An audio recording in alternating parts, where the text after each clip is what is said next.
ਅੱਜ ਦਾ ਜਿਹੜਾ ਅਸੀਂ ਟੌਪਿਕ ਲਿਆ ਹੈ ਇਹ ਹੈਗਾ ਦ ਲਾਅ ਆਫ ਕਰਮਾ। ਸ਼੍ਰੀ ਗੁਰੂ ਗ੍ਰੰਥ ਸਾਹਿਬ ਦੇ ਵਿੱਚ ਬਹੁਤ ਕਰਮਾਂ ਬਾਰੇ ਡਿਟੇਲ ਵਿੱਚ ਦੱਸਿਆ ਗਿਆ। ਅੱਜ ਦੇ ਜਿਹੜੇ ਮਨੋਵਿਗਿਆਨੀ ਨੇ, ਫਿਲਾਸਫਰ ਨੇ, ਜਿਹੜੇ ਮਨ ਦੇ ਉੱਤੇ ਕੰਮ ਕਰ ਰਹੇ ਨੇ, ਉਹਨਾਂ ਨੇ ਵੀ ਇਸ ਬ੍ਰਹਿਮੰਡੀ ਪਸਾਰੇ ਦੇ ਵਿੱਚੋਂ ਰੱਬੀ ਕਾਨੂੰਨ ਜਿਹੜੇ ਨੇ ਲੱਭ ਕੇ ਸਾਨੂੰ ਦੱਸੇ ਨੇ। ਸੋ ਉਹ ਕਿਹੜੇ ਕਾਨੂੰਨਾਂ ਦੀ ਗੱਲ ਕਰ ਰਹੇ ਨੇ, ਜਿਹੜੇ ਲਾਜ਼ ਨੇ, ਉਹ ਫਿਰ ਅਸੀਂ ਗੁਰਬਾਣੀ ਵਿੱਚੋਂ ਵੀ ਵਿਚਾਰਾਂ ਕਰਾਂਗੇ। ਇਹ ਇਹਨਾਂ ਨੇ ਦੱਸੇ ਨੇ ਇੱਕ the law of cause and effect. ਇਹਨੂੰ ਦਾ ਗ੍ਰੇਟਰ ਲਾਅ ਉਹਨਾਂ ਨੇ ਕਿਹਾ ਹੈ ਵੀ ਕਾਰਨ ਤੇ ਉਹਦਾ ਜਿਹੜਾ ਪਰਿਣਾਮ ਹੈ, ਵੀ ਪਿੱਛੇ ਕੋਈ ਨਾ ਕੋਈ ਕਾਰਨ ਆ ਜਿਹਦਾ ਸਾਨੂੰ ਫਲ ਜਿਹੜਾ ਮਿਲਿਆ ਹੋਇਆ। ਦੂਸਰਾ ਕਹਿੰਦੇ ਨੇ ਦ ਲਾਅ ਆਫ ਕ੍ਰੀਏਸ਼ਨ, ਨਿਰਮਾਣ ਦਾ ਸਿਧਾਂਤ। ਤੀਸਰਾ ਕਹਿੰਦੇ ਨੇ ਦਾ ਲਾਅ ਆਫ ਹਿਊਮਿਲਿਟੀ, ਨਿਮਰਤਾ ਦਾ ਸਿਧਾਂਤ। ਅਗਲਾ ਕਹਿੰਦੇ ਨੇ ਦਾ ਲਾਅ ਆਫ ਗਰੋਥ, ਵਿਕਾਸ ਦਾ ਸਿਧਾਂਤ, ਵੀ ਸਾਡਾ ਵਿਕਾਸ ਕਿਵੇਂ ਹੋਵੇ। ਉਸ ਤੋਂ ਨੈਕਸਟ ਹੈ ਦਾ ਲਾਅ ਆਫ ਰਿਸਪੌਂਸਿਬਿਲਿਟੀ, ਜ਼ਿੰਮੇਵਾਰੀ ਦਾ ਸਿਧਾਂਤ, ਆਪਣੀ ਜ਼ਿੰਮੇਵਾਰੀ ਲੈ ਲੈਣੀ। ਫਿਰ ਹੈਗਾ ਦਾ ਲਾਅ ਆਫ ਕਨੈਕਸ਼ਨ, ਜੋੜ ਦਾ ਨਿਯਮ, ਜੋੜ ਦਾ ਸਿਧਾਂਤ।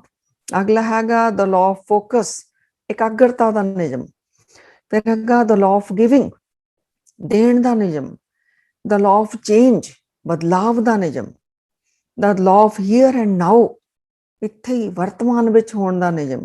ਦਾ ਲਾਅ ਆਫ ਪੇਸ਼ੈਂਸ, ਧੀਰਜ ਰੱਖਣੀ। ਤਾਂ ਅੱਗੇ ਬਹੁਤ ਕੁਝ ਇਹਨਾਂ ਨੇ ਦੱਸੇ ਨੇ। The law of attraction, the law of rhythm, the law of vibrations. ਅਸੀਂ ਵਾਰੀ ਵਿਚਾਰਾਂ ਕਰੀ ਜਾਵਾਂਗੇ। ਅੱਜ ਸਾਡੇ ਕੋਲ ਜਿੰਨੇ ਵੀ ਸਿਧਾਂਤ ਲਏ ਹੋਏ 1 2 3 4 ਅਸੀਂ ਉਨਾ ਹੀ ਡਿਸਕਸ ਕਰਾਂਗੇ, ਤਾਂ ਕਿ ਅਗਰ ਅਸੀਂ ਸਾਰੇ ਇਕੱਠੇ ਕਰ ਲੈਣ ਤਾਂ ਫਿਰ ਹੌਲੀ ਹੌਲੀ ਕਰਕੇ ਸਾਡੀ ਜਿਹੜੀ ਅੰਦਰ ਚੀਜ਼ ਪਹੁੰਚਣੀ ਚਾਹੀਦੀ ਹੈ, ਗੁਰਬਾਣੀ ਵਿੱਚੋਂ ਵੀ ਅਸੀਂ ਵਿਚਾਰਾਂ ਲੈਣੀਆਂ ਨੇ, ਉਹ ਫਿਰ ਨਹੀਂ ਹੋ ਪਾਵੇਗਾ।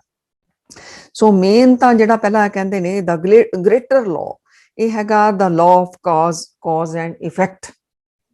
ਵੀ ਜੋ ਵੀ ਹੋ ਰਿਹਾ ਹੈ ਇਹਦੇ ਪਿੱਛੇ ਕੋਈ ਨਾ ਕੋਈ ਕਾਰਨ ਹੈ। ਸੋ ਸਾਡੇ ਵੀ ਜੀਵਨ ਦੇ ਵਿੱਚ ਜੋ ਵੀ ਹੋ ਰਿਹਾ ਹੈ, ਅਗਰ ਮੇਰੇ ਜੀਵਨ ਦੇ ਵਿੱਚ ਦੁੱਖ ਨੇ ਜਾਂ ਸੁੱਖ ਨੇ, ਇਹਦੇ ਪਿੱਛੇ ਕਾਰਨ ਹੈ।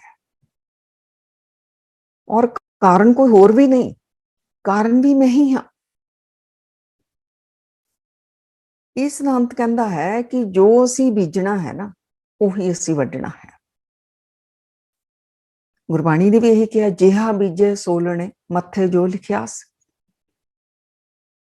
ਇਹਦੇ ਵਿੱਚ ਨਾ ਜਿਹੜਾ ਨਿਊਟਨ ਆ, ਉਹਨੇ ਵੀ ਕਰਮਾਂ ਦੇ ਉੱਤੇ ਜਿਹੜੇ ਕਾਨੂੰਨ ਦੱਸੇ ਸੀ, ਉਹਦਾ ਜਿਹੜਾ 3rd ਲਾਅ ਹੈ ਨਿਊਟਨ ਦਾ, ਉਹ ਕਹਿੰਦਾ ਹੈ for every action is an equal and opposite reaction. ਵੀ ਜਿਹੜਾ ਵੀ ਕੋਈ ਐਕਸ਼ਨ ਹੁੰਦਾ ਹੈ ਉਹਦਾ ਫਿਰ ਰਿਐਕਸ਼ਨ ਵੀ ਹੁੰਦਾ ਹੈ, ਉਹ ਆਪੋਜ਼ਿਟ ਐਂਡ ਇਕੁਅਲ ਹੁੰਦਾ ਹੈ। ਜਿਵੇਂ ਮੈਂ ਇੱਥੋਂ ਬਾਲ ਮਾਰੀ ਦੀਵਾਰ ਦੇ ਵਿੱਚ, ਜਿੰਨੀ ਫੋਰਸ ਦੇ ਨਾਲ ਮੈਂ ਮਾਰੀ ਉਨੀ ਫੋਰਸ ਦੇ ਨਾਲ ਉਹ ਮੇਰੇ ਵੱਲ ਨੂੰ ਆਵੇਗੀ। ਇਕੁਅਲ ਐਂਡ ਆਪੋਜ਼ਿਟ ਰਿਐਕਸ਼ਨ ਉਨਾ ਹੀ ਹੋਵੇਗਾ। ਲੇਕਿਨ ਜਿਹੜਾ ਕਰਮਾਂ ਦਾ ਸਿਧਾਂਤ ਹੈ ਗੁਰਬਾਣੀ ਅਨੁਸਾਰ, ਉਹ ਇਸ ਤਰ੍ਹਾਂ ਨਹੀਂ ਹੈ। ਇਸ ਦੇ ਵਿੱਚ ਇਸ ਸਿਧਾਂਤ ਕੀ ਕਹਿੰਦਾ, ਇਹ ਕਰਮਾਂ ਦਾ ਸਿਧਾਂਤ ਕਹਿੰਦਾ ਇਹ ਗੱਲ ਤਾਂ ਬਿਲਕੁਲ ਠੀਕ ਹੈ, ਜੋ ਅਸੀਂ ਬੀਜਾਂਗੇ ਉਹੀ ਵੱਢਾਂਗੇ। ਕੰਡੇ ਬੀਜਾਂਗੇ ਕੰਡੇ ਹੀ ਮਿਲਣਗੇ, ਸੁੱਖ ਬੀਜਾਂਗੇ ਸੁੱਖ ਮਿਲੇਗਾ, ਪ੍ਰੇਮ ਵੰਡਾਂਗੇ ਬੀਜਾਂਗੇ ਤਾਂ ਪ੍ਰੇਮ ਆਏਗਾ। ਕਿਸੇ ਨੂੰ ਤੰਗ ਕਰਾਂਗੇ ਤਾਂ ਸਾਨੂੰ ਵੀ ਤੰਗ ਹੋਣਾ ਪਵੇਗਾ। ਕ੍ਰੋਧ ਬੀਜਾਂਗੇ ਕ੍ਰੋਧ ਹੀ ਆਵੇਗਾ ਸਾਡੇ ਕੋਲ। ਇਹ ਸਿਧਾਂਤ ਤਾਂ ਬਿਲਕੁਲ ਠੀਕ ਹੈ, ਲੇਕਿਨ ਨਿਊਟਨ ਕਹਿੰਦਾ ਹੈ ਵੀ ਉਨੀ ਫੋਰਸ ਦੇ ਨਾਲ ਤੁਹਾਡੇ ਕੋਲ ਚੀਜ਼ ਆਵੇਗੀ, ਇਕੁਅਲ ਤੇ ਆਪੋਜ਼ਿਟ ਰਿਐਕਸ਼ਨ ਹੋਵੇਗਾ। ਗੁਰਬਾਣੀ ਕਹਿੰਦੀ ਨਹੀਂ, ਫਲ ਕਿਤੇ ਜ਼ਿਆਦਾ ਮਿਲੇਗਾ। ਜੋ ਵੀ ਤੁਸੀਂ ਬੀਜੋਗੇ ਉਹਦਾ ਫਲ ਕਿਤੇ ਹੀ ਜ਼ਿਆਦਾ ਮਿਲੇਗਾ। ਜਿਵੇਂ ਕਿਸਾਨ ਖੇਤਾਂ ਵਿੱਚ ਬੀਜ ਤਾਂ ਥੋੜਾ ਜਿਹਾ ਛਿੱਟਾ ਦਿੰਦਾ ਹੈ ਨਾ, ਲੇਕਿਨ ਉਹ ਤੋਂ ਕਿੰਨੀਆਂ ਭਾਰੀਆਂ ਫਸਲਾਂ ਤਿਆਰ ਹੋ ਕੇ ਬੋਰੀਆਂ ਦੀਆਂ ਬੋਰੀਆਂ ਭਰ ਲੈਂਦਾ ਹੈ। ਸੋ ਬੀਜ ਇੱਕ ਬੀਜਦੇ ਹਾਂ, ਮੰਨ ਲਓ ਅਸੀਂ ਐਪਲ ਦਾ ਇੱਕ ਬੀਜ ਬੀਜਿਆ ਤਾਂ ਉਹਨੂੰ ਫਿਰ ਦਰਖਤ ਲੱਗ ਗਿਆ, ਉਹਨੂੰ ਕਿੰਨੇ ਅੱਗੋਂ ਐਪਲ ਲੱਗ ਗਏ, ਉਹਨੂੰ ਕਿੰਨੇ ਅੱਗੋਂ ਜਿਹੜੇ ਨੇ ਫਲ ਲੱਗ ਗਏ। ਸੋ ਇੱਕ ਬੀਜ ਬੀਜਣ ਦੇ ਨਾਲ ਇਹ ਨਹੀਂ ਕਿ ਉਨਾ ਹੀ ਫਲ ਮਿਲੇਗਾ। ਗੁਰਬਾਣੀ ਕਹਿੰਦੀ ਹੈ ਕਿ ਬਹੁਤ ਸਾਰਾ ਫਲ ਮਿਲੇਗਾ। ਔਰ ਪਰ ਅਗਲਾ ਫਿਰ ਸਿਧਾਂਤ ਇਹ ਕਹਿੰਦਾ ਹੈ ਕਿ ਜੋ ਬੀਜਿਆ, ਜੋ ਅਸੀਂ ਬੀਜਿਆ ਹੈ ਉਹ ਪਤਾ ਨਹੀਂ ਕਦੋਂ ਫਲ ਮਿਲੇਗਾ। ਬੋਲ ਤਾਂ ਮੈਂ ਹੁਣੇ ਹੀ ਮਾਰੀ, ਵਾਪਸ ਮੇਰੇ ਵੱਲ ਨੂੰ ਆ ਗਈ, ਨਿਊਟਨ ਦਾ ਲਾਅ ਤਾਂ ਇਹ ਕਹਿੰਦਾ ਹੈ, ਲੇਕਿਨ ਗੁਰਬਾਣੀ ਇਹ ਕਹਿੰਦੀ ਹੈ ਕਿ ਬੀਜ ਤੁਸੀਂ ਅੱਜ ਬੀਜਿਆ, ਜ਼ਰੂਰੀ ਨਹੀਂ ਕਿ ਇਸ ਦਾ ਫਲ ਅੱਜ ਹੀ ਮਿਲੇ, ਤੁਹਾਨੂੰ ਕੱਲ ਵੀ ਮਿਲ ਸਕਦਾ ਹੈ, 10 ਦਿਨਾਂ ਨੂੰ, 10 ਸਾਲਾਂ ਨੂੰ, 10 ਜਨਮਾਂ ਨੂੰ। ਸੋ ਇਹ ਦੇਖੋ ਗੁਰਬਾਣੀ ਸਾਨੂੰ ਕਲੀਅਰ ਕਿੰਨਾ ਸਮਝਾਈ ਜਾ ਰਹੀ ਹੈ। ਕਈ ਵਾਰ ਅਸੀਂ ਕਹਿੰਦੇ ਅਸੀਂ ਤਾਂ ਕਿਸੇ ਦਾ ਮਾੜਾ ਨਹੀਂ ਕੀਤਾ, ਫਿਰ ਮੇਰੇ ਨਾਲ ਜੀਵਨ ਦੇ ਵਿੱਚ ਕਿਉਂ? ਪਤਾ ਨਹੀਂ ਕਿਹੜੇ ਜਨਮ ਵਿੱਚ ਅਸੀਂ ਮਾੜਾ ਕਰਕੇ ਆਏ ਹਾਂ। ਹੁਣ ਗੁਰਬਾਣੀ ਦਾ ਸਿਧਾਂਤ ਇਹ ਕਹਿੰਦਾ ਹੈ।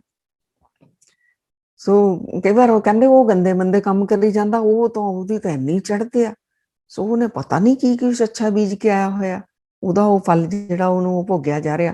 ਹੁਣ ਜੋ ਅਗਰ ਉਹ ਮਾੜਾ ਕਰ ਰਿਹਾ ਤਾਂ ਉਹਦੇ ਲਈ ਵੀ ਫਿਰ ਉਹ ਤਿਆਰ ਰਵੇ, ਚਾਹੇ ਅਸੀਂ ਆਪਣੀ ਗੱਲ ਕਰਾਂਗੇ ਕਿਸੇ ਦੀ ਨਹੀਂ, ਫਿਰ ਸਾਨੂੰ ਉਹ ਵੀ ਫਲ ਜਿਹੜਾ ਉਹ ਮਿਲੇਗਾ। ਸੋ ਇਹ ਸਿਧਾਂਤ ਸਾਨੂੰ ਕਹਿੰਦਾ ਹੈ ਕਿ ਸਾਨੂੰ ਧਿਆਨ ਰੱਖਣਾ ਪੈਣਾ, ਫਿਰ ਨਾਲ ਇੰਟੈਂਸ਼ਨ ਦਾ ਵੀ ਧਿਆਨ ਰੱਖਣਾ। ਜਿਵੇਂ ਮੈਂ ਬਾਲ ਮਾਰੀ, ਚਾਹੇ ਮੈਂ ਗੁੱਸੇ ਵਿੱਚ ਮਾਰ ਦੇਵਾਂ ਚਾਹੇ ਪ੍ਰੇਮ ਵਿੱਚ ਮਾਰ ਦੇਵਾਂ, ਬਾਲ ਨੇ ਤਾਂ ਉਸੇ ਫੋਰਸ 'ਚ ਮੇਰੇ ਵੱਲ ਨੂੰ ਆਣਾ, ਉਹਨੂੰ ਕੋਈ ਲੈਣਾ ਦੇਣਾ ਨਹੀਂ ਮੈਂ ਗੁੱਸੇ ਵਿੱਚ ਮਾਰਿਆ ਕਿ ਪ੍ਰੇਮ ਵਿੱਚ ਮਾਰਿਆ। ਲੇਕਿਨ ਕਰਮਾਂ ਦੇ ਬੀਜ ਦੀ ਜਿਹੜੀ ਇੰਟੈਂਸ਼ਨ ਜ਼ਰੂਰ ਦੇਖੀ ਜਾਂਦੀ ਹੈ। ਜਿਵੇਂ ਇੱਕ ਸੋਲਜਰ ਹੈ, ਉਹ ਜਿਹੜਾ ਹੈ ਉਹ ਜੰਗੇ ਮੈਦਾਨ ਦੇ ਵਿੱਚ ਕਿੰਨਿਆਂ ਨੂੰ ਮਾਰ ਸੁੱਟਦਾ, ਉਹਦੀ ਇੰਟੈਂਸ਼ਨ ਕੀ ਹੈ? 100 ਨੂੰ 1000 ਨੂੰ ਮਾਰ ਕੇ ਤਾਂ ਪਿੱਛੇ ਜਿਹੜਾ ਹੈ ਕਰੋੜਾਂ ਦੀ ਜਿਹੜੀ ਰੱਖਿਆ ਕਰ ਦੇਣੀ। ਤੇ ਇੱਕ ਵੈਸੇ ਬੰਦਾ ਜਿਹੜਾ ਕਿਸੇ ਦਾ ਮਰਡਰ ਕਰਦਾ ਹੈ, ਉਹਨੂੰ ਜੇਲ੍ਹ ਦੇ ਦਿੱਤੀ ਜਾਂਦੀ, ਉਹਨੂੰ ਪਨਿਸ਼ ਕੀਤਾ ਜਾਂਦਾ, ਉਹਨੂੰ ਹਤਿਆਰਾ ਕਿਹਾ ਜਾਂਦਾ। ਸੋਲਜਰ ਦੀ ਜੈ ਜੈਕਾਰ ਹੁੰਦੀ ਹੈ ਤੇ ਆਮ ਬੰਦਾ ਜਦੋਂ ਕਿਸੇ ਨੂੰ ਮਾਰਦਾ ਤਾਂ ਉਹਨੂੰ ਹਤਿਆਰਾ ਕਿਹਾ ਜਾਂਦਾ। ਸੋ ਇੰਟੈਂਸ਼ਨ ਜ਼ਰੂਰ ਕਾਊਂਟ ਹੁੰਦੀ ਹੈ। ਹੁਣ ਇਹ ਸਿਧਾਂਤ ਕਹਿੰਦਾ ਹੈ ਕਿ ਝੂਠ ਬੋਲਣਾ ਤਾਂ ਪਾਪ ਹੈ, ਲੇਕਿਨ ਅਗਰ ਇੰਟੈਂਸ਼ਨ ਤੁਹਾਡੀ ਗਲਤ ਨਹੀਂ, ਝੂਠ ਬੋਲਣਾ ਵੀ ਪਵਿੱਤਰ ਹੋ ਸਕਦਾ ਹੈ। ਜਿਵੇਂ ਮਾਂ ਕਿੰਨੀ ਵਾਰ ਬੱਚੇ ਦੇ ਨਾਲ ਬੋਲਦੀ ਹੈ, ਕੌੜੀ ਦਵਾਈ ਦਿੰਦੀ ਹੈ, ਕਹਿੰਦੀ ਮਿੱਠੀ ਮਿੱਠੀ ਮਿੱਠੀ ਕਰਕੇ ਮੂੰਹ ਵਿੱਚ ਪਾ ਦਿੰਦੀ ਹੈ। ਸੋ ਉਹ ਦੇਖਣ ਨੂੰ ਤਾਂ ਲੱਗ ਰਿਹਾ ਝੂਠ ਬੋਲ ਰਹੀ, ਪਰ ਉਹਦੀ ਇੰਟੈਂਸ਼ਨ ਕਿੰਨੀ ਪਿਓਰ ਹੈ, ਕਿਉਂਕਿ ਉਹਦੇ ਪਿੱਛੇ ਬੱਚੇ ਦਾ ਕਲਿਆਣ ਹੈ, ਉਹਦੀ ਬਿਮਾਰੀ ਠੀਕ ਹੋਵੇਗੀ। ਬਾਬਾ ਫਰੀਦ ਜੀ ਦੀ ਮਾਂ, ਉਹ ਸ਼ੱਕਰ ਰੱਖ ਰਹੇ ਸਨ ਜਦੋਂ ਬਾਬਾ ਜੀ ਬੰਦਗੀ ਕਰਦੇ ਸਨ। ਜਦੋਂ ਉਹਨਾਂ ਨੇ ਮਾਂ ਨੇ ਕਿਹਾ ਪੁੱਤ ਨਾਮ ਜਪ ਬੰਦਗੀ ਕਰ, ਤਾਂ ਬਾਬਾ ਜੀ ਨੇ ਕਿਹਾ ਕਿਉਂ ਨਾਮ ਜਪਾਂ, ਕਿਉਂ ਬੰਦਗੀ ਕਰਾਂ, ਮਿਲੇਗਾ ਕੀ? ਬੱਚੇ ਨੂੰ ਤਾਂ ਕੋਈ ਨਾ ਕੋਈ ਫਿਰ ਲਾਲਚ ਦੇਣਾ ਪੈਂਦਾ ਹੈ ਨਾ। ਤਾਂ ਉਹਨਾਂ ਦੇ ਮਾਤਾ ਜੀ ਨੇ ਕਿਹਾ ਕਿ ਅਗਰ ਬੰਦਗੀ ਕਰਾਂਗੇ ਖੁਦਾ ਸ਼ੱਕਰ ਦਿੰਦਾ ਹੈ। ਸੋ ਰੋਜ਼ ਬਾਬਾ ਜੀ ਨਾਮ ਜਪਦੇ, ਬੰਦਗੀ ਕਰਦੇ, ਮੈਡੀਟੇਸ਼ਨ ਕਰਦੇ, ਸ਼ੱਕਰ ਤਾਂ ਮਾਂ ਹੀ ਰੱਖਦੀ ਸੀ। ਉਹਨਾਂ ਦੇ ਜਿਹੜਾ ਜਿੱਥੇ ਬੈਠ ਕੇ ਬੰਦਗੀ ਕਰਦੇ ਸਨ, ਮੁਸੱਲਾ ਕਹਿੰਦੇ ਨੇ, ਜੋ ਉਹਨਾਂ ਦਾ ਆਸਣ ਸੀ, ਉਹ ਮਾਤਾ ਜੀ ਉਹਨਾਂ ਦੇ ਸ਼ੱਕਰ ਰੱਖਦੇ ਸਨ। ਤਾਂ ਬੱਚੇ ਨੇ ਜਦੋਂ ਪਾਠ ਕਰਕੇ ਹਟਣਾ ਕਹਿਣਾ ਦੇਖ ਖੁਦਾ ਨੇ ਸ਼ੱਕਰ ਰੱਖੀ ਹੈ, ਉਹ ਬੱਚੇ ਨੇ ਉਹ ਚੱਕਣਾ ਤੇ ਉਹਦੇ ਨੀਚੇ ਸ਼ੱਕਰ ਦੀ ਪੁੜੀ ਲਪੇਟੀ ਹੋਣੀ। ਉਹ ਰੱਖਦੀ ਤਾਂ ਮਾਂ ਸੀ, ਪਰ ਮਾਂ ਨੇ ਕਹਿਣਾ ਇਹ ਖੁਦਾ ਰੱਖਦਾ ਹੈ। ਸੋ ਉਹ ਝੂਠ ਨਹੀਂ ਸੀ, ਉਹਦੇ ਵਿੱਚ ਪਿਓਰਿਟੀ ਸੀ, ਕਿਉਂਕਿ ਉਹਦੇ ਵਿੱਚ ਇੰਟੈਂਸ਼ਨ ਬੜੀ ਵਧੀਆ ਸੀ, ਬੱਚੇ ਦਾ ਕਲਿਆਣ ਵਾਸਤੇ ਸੀ, ਉਹਨੂੰ ਨਾਮ ਵੱਲ ਨੂੰ ਲਗਾ ਰਹੀ ਸੀ ਮਾਂ, ਉਹਨੂੰ ਝੂਠ ਨਹੀਂ ਗਿਣਿਆ ਜਾਂਦਾ। ਸੋ ਇਹਦੇ ਪਿੱਛੇ ਇੰਟੈਂਸ਼ਨ ਜਿਹੜੀ ਦੇਖਣੀ ਬਹੁਤ ਹੀ ਜ਼ਰੂਰੀ ਹੈ। ਸੋ ਇਹ ਵੀ ਧਿਆਨ ਰੱਖਣਾ, ਬੀਜਣ ਵੇਲੇ ਕਰਮਾਂ ਦਾ ਫਲ ਪਤਾ ਨਹੀਂ ਕਿੰਨਾ ਕੁ ਜ਼ਿਆਦਾ ਮਿਲੇਗਾ। ਇਹਨੂੰ ਸੌਖਾ ਕਰਕੇ ਸਮਝੀਏ ਤਾਂ ਲੋਟਰੀ ਦੀ ਮੰਨ ਲਓ ਟਿਕਟ ਲਈ ਤੁਸੀਂ $5 ਦੀ, ਸੋ ਮਿਲੀਅਨਸ ਦੀ ਨਿਕਲੇ ਆਈ, ਤਾਂ ਉਹਦੇ ਪਿੱਛੇ ਸਿਧਾਂਤ ਪਿਛਲੇ ਵੀ ਕਰਮਾਂ ਦਾ ਬਹੁਤ ਚੱਲ ਰਿਹਾ ਹੈ। ਉਹ ਫ੍ਰੀ ਚ ਨਹੀਂ ਨਿਕਲੀ, ਤੁਹਾਨੂੰ $5 ਲਾ ਕੇ ਤਾਂ ਤੁਹਾਨੂੰ ਮਿਲੀਅਨਸ ਦੀ ਫ੍ਰੀ ਵਿੱਚ ਨਹੀਂ ਨਿਕਲੀ। ਪਿਛਲੇ ਜਨਮਾਂ ਦੇ ਕਰਮ ਵੀ ਬੀਜੇ ਹੋਏ ਨੇ, ਜਿਸ ਦੇ ਕਾਰਨ ਇਹ ਅਜੇ ਨਿਕਲੀ ਹੈ। ਸੋ ਪਿਛਲੇ ਸਿਧਾਂਤ ਵੀ ਨਾਲ ਹੀ ਚੱਲਣਗੇ। ਸੋ ਇਹ ਕਰਮਾਂ ਦੇ ਲਈ ਗੁਰਬਾਣੀ ਨੇ ਕਿਹਾ ਹੈ, ਜਿਹਾ ਬੀਜੈ ਸੋ ਲੁਣੈ, ਜਿਹਾ ਪੁਰਬ ਕਿਨੇ ਬੋਇਆ, ਤੁਹਾਨੂੰ ਉਹ ਮਿਲ ਰਿਹਾ ਹੈ ਜਿਹੜਾ ਪਹਿਲਾਂ ਤੁਸੀਂ ਬੀਜਿਆ ਹੋਇਆ ਹੈ। ਸੋ ਅੱਜ ਅਸੀਂ ਜਿੱਥੇ ਵੀ ਖੜੇ ਹਾਂ, ਚਾਹੇ ਜੀਵਨ ਵਿੱਚ ਦੁੱਖ ਨੇ, ਚਾਹੇ ਸੁੱਖ ਨੇ, ਚਾਹੇ ਮਾਨ ਵਡਿਆਈਆਂ ਮਿਲ ਰਹੀਆਂ ਨੇ, ਚਾਹੇ ਅਪਮਾਨ ਹੋ ਰਿਹਾ ਹੈ, ਤਾਂ ਇਹ ਬੀਜ ਅਸੀਂ ਹੀ ਬੀਜੇ ਨੇ। ਸਾਡੇ ਜੀਵਨ ਵਿੱਚ ਪ੍ਰੇਮ ਹੈ, ਸ਼ਾਂਤੀ ਹੈ, ਸਮਰਿੱਧੀ ਹੈ, ਬਰਕਤਾਂ ਨੇ, ਬੰਦਗੀ ਹੈ, ਤਾਂ ਇਹ ਬੀਜ ਬੀਜੇ ਨੇ, ਉਹਨਾਂ ਦਾ ਫਲ ਹੈ। ਸਾਡੇ ਘਰਾਂ ਵਿੱਚ ਕਲੇਸ਼ ਹੈ, ਮਨ ਅਸ਼ਾਂਤ ਹੈ, ਅਸੀਂ ਨੈਗੇਟਿਵਿਟੀ ਨਾਲ ਘਿਰੇ ਹੋਏ ਹਾਂ, ਅਸੀਂ ਹੀ ਬੀਜ ਬੀਜੇ ਨੇ। ਸੋ ਇਹ ਗ੍ਰੇਟਰ ਲਾਅ, ਇਹ ਸਾਰੇ ਕਾਨੂੰਨਾਂ ਦੇ ਨਾਲ ਹੀ ਚੱਲੇਗਾ ਹੀ ਚੱਲੇਗਾ। The law of cause and effect, ਜੋ ਵੀ ਸਾਡੇ ਜੀਵਨ ਵਿੱਚ ਹੈ, ਇਹਦਾ ਕਾਰਨ ਹੈ, ਔਰ ਕਾਰਨ ਵੀ ਮੈਂ ਹੀ ਹਾਂ, ਮੈਂ ਹੀ ਬੀਜਿਆ ਹੈ, ਮੈਂ ਹੀ ਉਹਦਾ ਫਲ ਜਿਹੜਾ ਹੈ ਇਹ ਖਾ ਰਿਹਾ ਹਾਂ। ਹੁਣ ਜਿਹੜੇ ਰਾਜੇ ਬਣੇ ਹੋਏ ਨੇ, ਸਾਨੂੰ ਕਿੰਨਾ ਲੱਗਦਾ ਵੀ ਦੱਸ ਉਹ ਐਸ਼ ਕਰੀ ਜਾਂਦੇ ਨੇ, ਇੰਨਾ ਉਹਨਾਂ ਦੀ ਲਗਜ਼ਰੀ ਲਾਈਫ ਹੈ, ਕੰਮ ਵੀ ਨਹੀਂ ਚੰਗੇ ਕਰਦੇ। ਅਸੀਂ ਤਾਂ ਸਾਰਾ ਜੀਵਨ ਨੇਕ ਜੀਵਨ ਜੀਆ, ਇਮਾਨਦਾਰੀ ਦੇ ਨਾਲ ਜੀਏ, ਇੱਕ ਵੀ ਪੈਸੇ ਦੀ ਹੇਰਾ ਫੇਰੀ ਨਹੀਂ ਕੀਤੀ, ਕਿਸੇ ਨਾਲ ਬੁਰਾ ਨਹੀਂ ਕੀਤਾ। ਉਹ ਰਾਜੇ ਔਰ ਮੇਰੀ ਸਟਰਗਲ ਵਿੱਚ ਸਾਰਾ ਜ਼ਿੰਦਗੀ ਜਿਹੜੀ ਬੀਤ ਗਈ, ਕਿੰਨੀ ਵਾਰੇ ਮਨ ਦੇ ਵਿੱਚ ਆ ਜਾਂਦਾ ਹੈ। ਲੇਕਿਨ ਗੁਰੂ ਅਰਜਨ ਦੇਵ ਜੀ ਮਹਾਰਾਜ ਜੀ ਕਹਿੰਦੇ ਨੇ ਬਿਨਾਂ ਕਾਰਨ ਨਹੀਂ ਉਹ ਰਾਜੇ ਬਣੇ। ਉਹਨਾਂ ਨੇ ਪਹਿਲੇ ਕਰਮ ਬੀਜੇ ਨੇ, ਉਹਨਾਂ ਨੇ ਪਹਿਲਾਂ ਵੰਡਿਆ, ਉਹ ਕਰਮ ਬੀਜੇ ਨੇ। ਗੁਰੂ ਮਹਾਰਾਜ ਕਹਿੰਦੇ ਦਾਨੰ ਪਰਾ ਪੂਰਬੇਣ ਪੁੰਚ ਤੇ ਮਹੀਪ ਤੇ। ਅੱਜ ਜਿਹੜੇ ਰਾਜ ਭੋਗ ਰਹੇ ਨੇ ਨਾ, ਇਹਨਾਂ ਨੇ ਪਹਿਲਾਂ ਦਾਨ ਕੀਤਾ ਹੋਇਆ, ਪਰਾ ਪੂਰਬਲੇ ਜਨਮਾਂ ਦੇ ਵਿੱਚ ਇਹਨਾਂ ਨੇ ਦਾਨ ਕੀਤਾ ਹੋਇਆ, ਉਹਦਾ ਰਾਜ ਭਾਗ ਭੋਗ ਰਹੇ ਨੇ। ਪਰ ਲੇਕਿਨ ਅਗਰ ਰਾਜੇ ਬਣ ਕੇ ਠੀਕ ਕਰਮ ਨਹੀਂ ਕਰ ਰਹੇ, ਧਰਮ ਨਹੀਂ ਕਮਾ ਰਹੇ, ਫਿਰ ਵਿਪਰੀਤ ਬੁੱਧਿਅਮ ਲੋਕੈ ਨਾਨਕ ਚਿਰੰਕਾਲ ਦੁੱਖ ਭੋਗਤੇ। ਜਦੋਂ ਉਲਟੀ ਮੱਤ ਵਿੱਚ ਚੱਲਣ ਲੱਗ ਜਾਂਦੇ ਨੇ, ਫਿਰ ਲੰਬਾ ਸਮਾਂ ਇਹਨਾਂ ਨੂੰ ਦੁੱਖ ਭੋਗਣਾ ਪੈ ਜਾਂਦਾ ਹੈ। ਸੋ ਸਾਡੀ ਹੀ ਗੱਲ ਹੋ ਰਹੀ ਹੈ, ਗੁਰਬਾਣੀ ਸਾਨੂੰ ਸਮਝਾ ਰਹੀ ਹੁੰਦੀ, ਚਾਹੇ ਕਿਸੇ ਰਾਜੇ ਦੀ ਗੱਲ ਕਰੇ, ਕਿ ਤੁਸੀਂ ਅਗਰ ਅੱਛੇ ਬੀਜ ਨਹੀਂ ਬੀਜੇ, ਫਿਰ ਤੁਹਾਨੂੰ ਵੀ ਦੁੱਖ ਭੋਗਣੇ ਪੈ ਜਾਣੇ ਨੇ। ਸੋ ਕਰਮਾਂ ਦਾ ਬਹੁਤ ਬਹੁਤ ਅਸੀਂ ਧਿਆਨ ਦੇਣਾ ਹੈ। ਸੋ ਸੰਗਤ ਜੀ, ਸਾਡੇ ਕਰਮ ਅਸੀਂ ਹੀ ਬੀਜਦੇ ਹਾਂ, ਅਸੀਂ ਹੀ ਉਸਦਾ ਫਲ ਖਾਂਦੇ ਹਾਂ। ਜੋ ਵੀ ਸਾਡੇ ਜੀਵਨ ਦੇ ਵਿੱਚ ਹੈ, ਇਹਦੇ ਪਿੱਛੇ ਕਾਰਨ ਹੈ, ਔਰ ਕਾਰਨ ਵੀ ਮੈਂ ਹੀ ਹਾਂ। ਤਿੰਨ ਤਰ੍ਹਾਂ ਕਰਕੇ ਕਰਮ ਬੀਜੇ ਜਾਂਦੇ ਨੇ: ਮਨ, ਵਚਨ, ਕਰਮ। ਸਾਡੀ ਜੋ ਸੋਚ ਹੈ, ਜੋ ਅਸੀਂ ਸੋਚ ਰਹੇ ਹਾਂ, ਇਹ ਵੀ ਲਿਖਿਆ ਜਾ ਰਿਹਾ ਹੈ, ਮਨ ਦਾ ਇਹ ਲਿਖਿਆ ਜਾ ਰਿਹਾ ਹੈ। ਦੂਸਰਾ, ਸ਼ਬਦਾਂ ਦੁਆਰਾ ਜੋ ਅਸੀਂ ਬੋਲ ਦਿੰਦੇ ਹਾਂ, ਉਹ ਵੀ ਸਾਡੇ ਕਰਮ ਬਣਦੇ ਨੇ। ਤੀਸਰਾ, ਐਕਸ਼ਨਸ ਦੇ ਥਰੂ ਜੋ ਵੀ ਅਸੀਂ ਕਰਦੇ ਹਾਂ, ਸਾਡੇ ਕਰਮ ਬਣਦੇ ਨੇ। ਔਰ ਨਾਲ ਜਿਹੜਾ ਸਿਧਾਂਤ ਚੱਲੇਗਾ, ਇੰਟੈਂਸ਼ਨ ਦਾ ਸਿਧਾਂਤ ਚੱਲੇਗਾ, ਵੀ ਸਾਡੇ ਭਾਵ ਕੀ ਨੇ। ਕਈ ਵਾਰ ਬੜਾ ਹੱਸ ਕੇ ਬੋਲਦੇ ਹਾਂ, ਮਿੱਠੇ ਮਿੱਠੇ ਬੋਲ ਵੀ ਬੋਲ ਦਿੰਦੇ ਹਾਂ, ਅੰਦਰ ਹੇਟਰਡ, ਜੈਲਸੀ। ਪਰਮਾਤਮਾ ਤਾਂ ਘਟ ਘਟ ਕੇ ਅੰਦਰ ਕੀ ਜਾਣਤ ਹੈ ਨਾ, ਉਹ ਤਾਂ ਚੰਗੀ ਤਰ੍ਹਾਂ ਜਾਣਦਾ ਹੈ। ਅਰਦਾਸ ਕਰਦੇ ਹਾਂ, ਸੱਚੇ ਪਾਤਸ਼ਾਹ ਨਾਮ ਦੀ ਦਾਤ ਬਖਸ਼ੋ, ਅੰਦਰ ਐਡੀਆਂ ਲੰਬੀਆਂ ਲਿਸਟਾਂ ਚੱਲ ਰਹੀਆਂ ਹੁੰਦੀਆਂ ਨੇ। ਫਿਰ ਉਹ ਕਿਹੜਾ ਕਰਮ ਲਿਖਿਆ ਜਾਏਗਾ? ਨਾਮ ਮੰਗ ਰਹੇ ਹਾਂ ਕਿ ਐਡੀ ਲਿਸਟ ਮੰਗ ਰਹੇ ਹਾਂ? ਸੋ ਇੰਟੈਂਸ਼ਨ ਵੀ ਨਾਲ ਚੱਲੇਗੀ, ਇਹ ਜ਼ਰੂਰ ਆਪਣਾ ਹਮੇਸ਼ਾ ਹੀ। ਤਾਂ ਕਹਿੰਦੇ ਨੇ ਭਾਵ ਜਿਹੜੇ ਨੇ ਸ਼ੁੱਧ ਹੋਣੇ ਚਾਹੀਦੇ ਨੇ, ਪਵਿੱਤਰ ਹੋਣੇ ਚਾਹੀਦੇ ਨੇ। ਇਹ ਜ਼ਰੂਰ ਦੇਖੋ, ਗੁਰੂ ਮਹਾਰਾਜ ਦੀ ਗੁਰਬਾਣੀ ਜਿਹੜੀ ਹੈ, ਸਾਨੂੰ ਕਿਵੇਂ ਜ਼ਿੰਦਗੀ ਜਿਉਣ ਦੀ ਕਲਾ ਸਿਖਾਉਂਦੀ ਹੈ। ਅਸੀਂ ਕਰਮ ਕਿੱਦਾਂ ਦੇ ਬੀਜੀਏ, ਕਿਉਂਕਿ ਕਰਮ ਤੋਂ ਬਿਨਾਂ ਤਾਂ ਰਹਿ ਹੀ ਨਹੀਂ ਸਕਦੇ, ਕਰਮ ਤਾਂ ਹੋ ਹੀ ਜਾਣੇ ਨੇ। ਇਸ ਧਰਤੀ ਵਿੱਚ ਆਏ ਹਾਂ, ਕਰਮ ਅਸੀਂ ਕਰਨੇ ਨੇ। ਬਸ ਉਹ ਧਿਆਨ ਰੱਖਣਾ, ਸਾਵਧਾਨ ਰਹਿਣਾ ਕਿ ਅਸੀਂ ਸੋਚ ਕੀ ਰਹੇ ਹਾਂ, ਅਸੀਂ ਬੋਲ ਕੀ ਰਹੇ ਹਾਂ, ਸਾਡੇ ਭਾਵਨਾ ਕੀ ਨੇ, ਇੰਟੈਂਸ਼ਨ ਕੀ ਹੈ, ਔਰ ਅਸੀਂ ਐਕਸ਼ਨਸ ਕਿਹੋ ਜਿਹੇ ਕਰ ਰਹੇ ਹਾਂ। ਇਹ ਵਾਪਸ ਫਿਰ ਸਾਡੇ ਕੋਲ ਦੁਬਾਰਾ ਆਉਣਗੇ ਹੀ ਆਉਣਗੇ। ਕਿੰਨਾ ਫਲ ਲੈ ਕੇ ਆਉਂਦੇ ਨੇ, ਇਹ ਕੁਛ ਨਹੀਂ ਪਤਾ। ਕਦੋਂ ਆਉਂਦੇ ਨੇ, ਕੁਛ ਨਹੀਂ ਪਤਾ। ਕਿਉਂਕਿ ਕਈ ਅਸੀਂ ਬੀਜ ਬੀਜਦੇ ਹਾਂ ਨਾ, ਉਹ ਦੂਸਰੇ ਤੀਸਰੇ ਦਿਨ ਬਾਹਰ ਨਿਕਲਣ ਲੱਗ ਜਾਂਦਾ ਹੈ। ਕਈ 1 ਸਾਲ ਬਾਅਦ ਵੀ, ਕਈਆਂ ਨੂੰ 5-5 ਸਾਲਾਂ ਬਾਅਦ ਫਲ ਲੱਗਦੇ ਨੇ। ਇਵੇਂ ਹੀ ਕਦੋਂ ਫਲ ਆਣਗੇ, ਸਾਨੂੰ ਕੁਝ ਵੀ ਪਤਾ ਨਹੀਂ ਹੈ। ਸੋ ਕਰਮਾਂ ਦੇ ਬੀਜ ਅਸੀਂ ਧਿਆਨ ਨਾਲ ਬੀਜਣੇ ਨੇ। ਦੂਸਰਾ ਜਿਹੜਾ ਲਾਅ ਹੈ, ਇਹ ਹੈਗਾ ਦਾ ਲਾਅ ਆਫ ਕ੍ਰੀਏਸ਼ਨ, ਨਿਰਮਾਣ ਦਾ ਨਿਯਮ, ਨਿਰਮਾਣ ਦਾ ਸਿਧਾਂਤ। ਇਹ ਸਿਧਾਂਤ ਕਹਿੰਦਾ ਹੈ ਕਿ ਜਦੋਂ ਪਤਾ ਚੱਲ ਗਿਆ ਵੀ ਜਿਹੜਾ ਕਾਜ਼ ਐਂਡ ਇਫੈਕਟ ਵਾਲਾ ਸਿਧਾਂਤ ਚੱਲੇਗਾ, ਵੀ ਜੋ ਸਾਡੇ ਜੀਵਨ ਵਿੱਚ ਹੋ ਰਿਹਾ ਹੈ, ਉਹਦੇ ਪਿੱਛੇ ਕਾਰਨ ਹੈ, ਕਾਰਨ ਵੀ ਮੈਂ ਜੋ ਬੀਜ ਬੀਜੇ ਨੇ ਉਹੀ ਕਾਰਨ ਹੈ। ਹੁਣ ਕਹਿੰਦੇ ਪਤਾ ਚੱਲ ਗਿਆ ਵੀ ਨਿਰਮਾਣ ਮੈਂ ਹੀ ਕਰ ਰਿਹਾ, ਕ੍ਰੀਏਸ਼ਨ ਮੇਰੇ ਦੁਆਰਾ ਹੀ ਮੇਰੇ ਜੀਵਨ ਦੀ ਹੋ ਰਹੀ ਹੈ, ਮੇਰੇ ਕਰਮਾਂ ਦੁਆਰਾ ਹੋ ਰਹੀ ਹੈ। ਫਿਰ ਇਹ ਕਹਿੰਦੇ ਨੇ ਅਗਰ ਦੁੱਖ ਮੈਂ ਬੀਜੇ ਨੇ ਤਾਂ ਮੈਂ ਦੁਖੀ ਹਾਂ, ਸੁੱਖਾਂ ਦੇ ਬੀਜ ਮੈਂ ਬੀਜੇ ਨੇ ਮੈਂ ਤਾਂ ਸੁਖੀ ਹਾਂ, ਮੈਂ ਨਫ਼ਰਤ ਵੰਡੀ ਇਸ ਕਾਰਨ ਮੈਨੂੰ ਨਫ਼ਰਤ ਮਿਲ ਰਹੀ ਹੈ, ਮੈਂ ਪਿਆਰ ਵੰਡਿਆ ਇਸ ਕਾਰਨ ਮੈਨੂੰ ਪ੍ਰੇਮ ਮਿਲ ਰਿਹਾ ਹੈ। ਇਹ ਪਤਾ ਚੱਲ ਗਿਆ ਵੀ ਕ੍ਰਿਸ਼ਨ ਦਾ ਨਿਯਮ ਕਹਿੰਦਾ ਹੈ ਵੀ ਤੂੰ ਹੀ ਕਾਰਨ ਹੈ, ਇਹ ਜੋ ਤੂੰ ਕ੍ਰੀਏਟ ਕੀਤਾ ਹੈ ਆਪਣੇ ਜੀਵਨ ਦੇ ਵਿੱਚ। You are the creator of your life. ਤੁਸੀਂ ਆਪਣੀ ਜ਼ਿੰਦਗੀ ਦੇ ਕ੍ਰੀਏਟਰ ਹੋ, ਜੋ ਉਹਦੇ ਵਿੱਚ ਨਿਰਮਾਣ ਕਰ ਰਹੇ ਹੋ।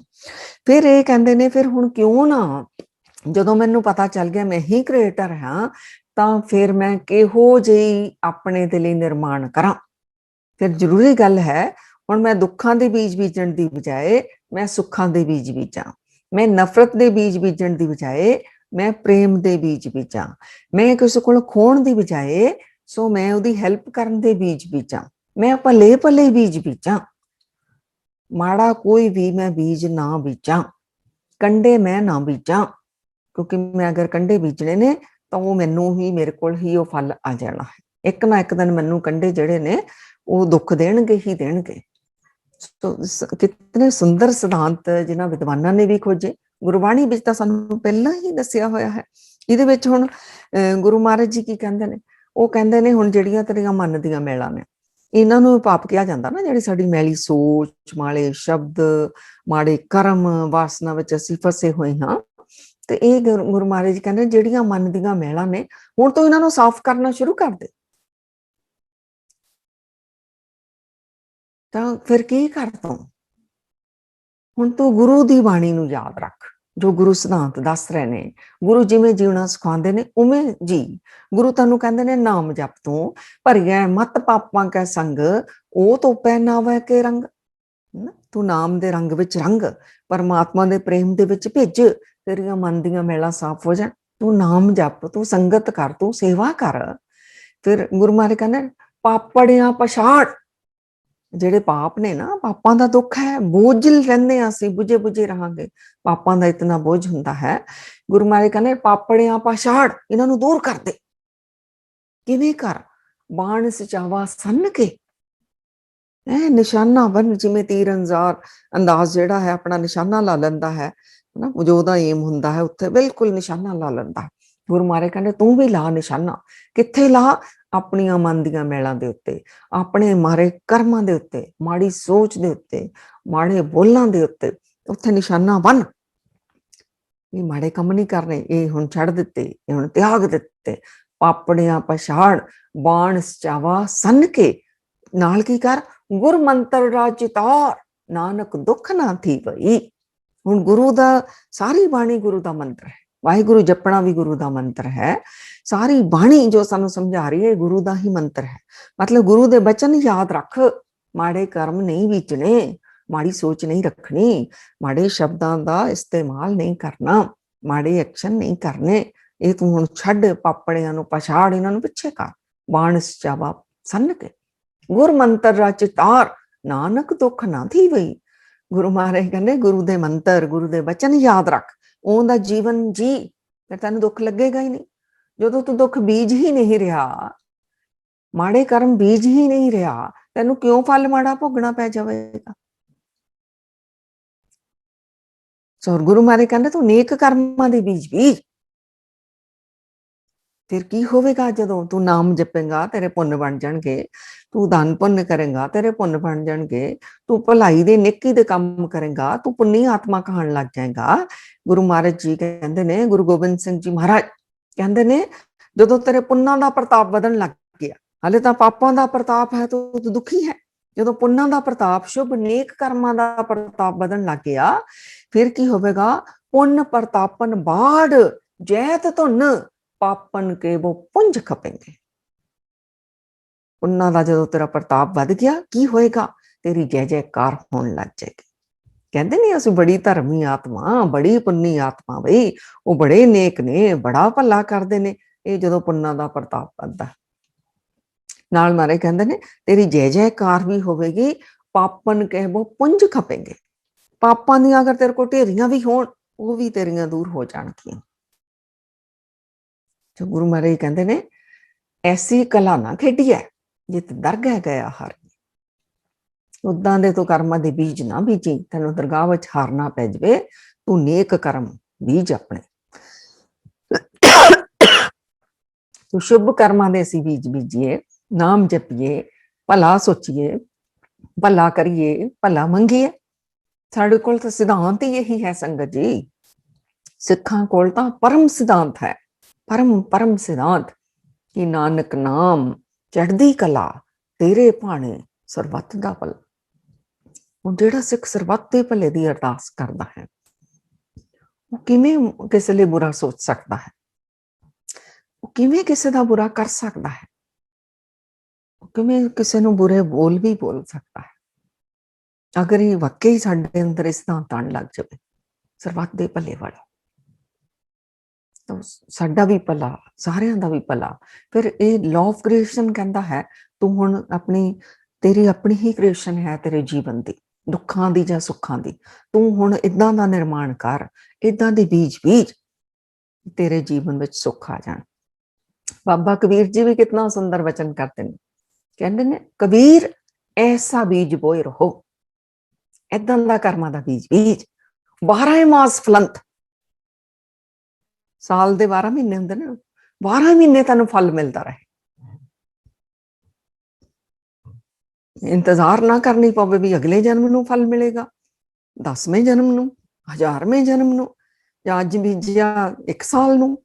ਉਹ ਕਹਿੰਦੇ ਨਹੀਂ, 12 ਮਹੀਨੇ, ਮਤਲਬ ਰੋਜ਼ ਤੈਨੂੰ ਫਲ ਮਿਲੇ।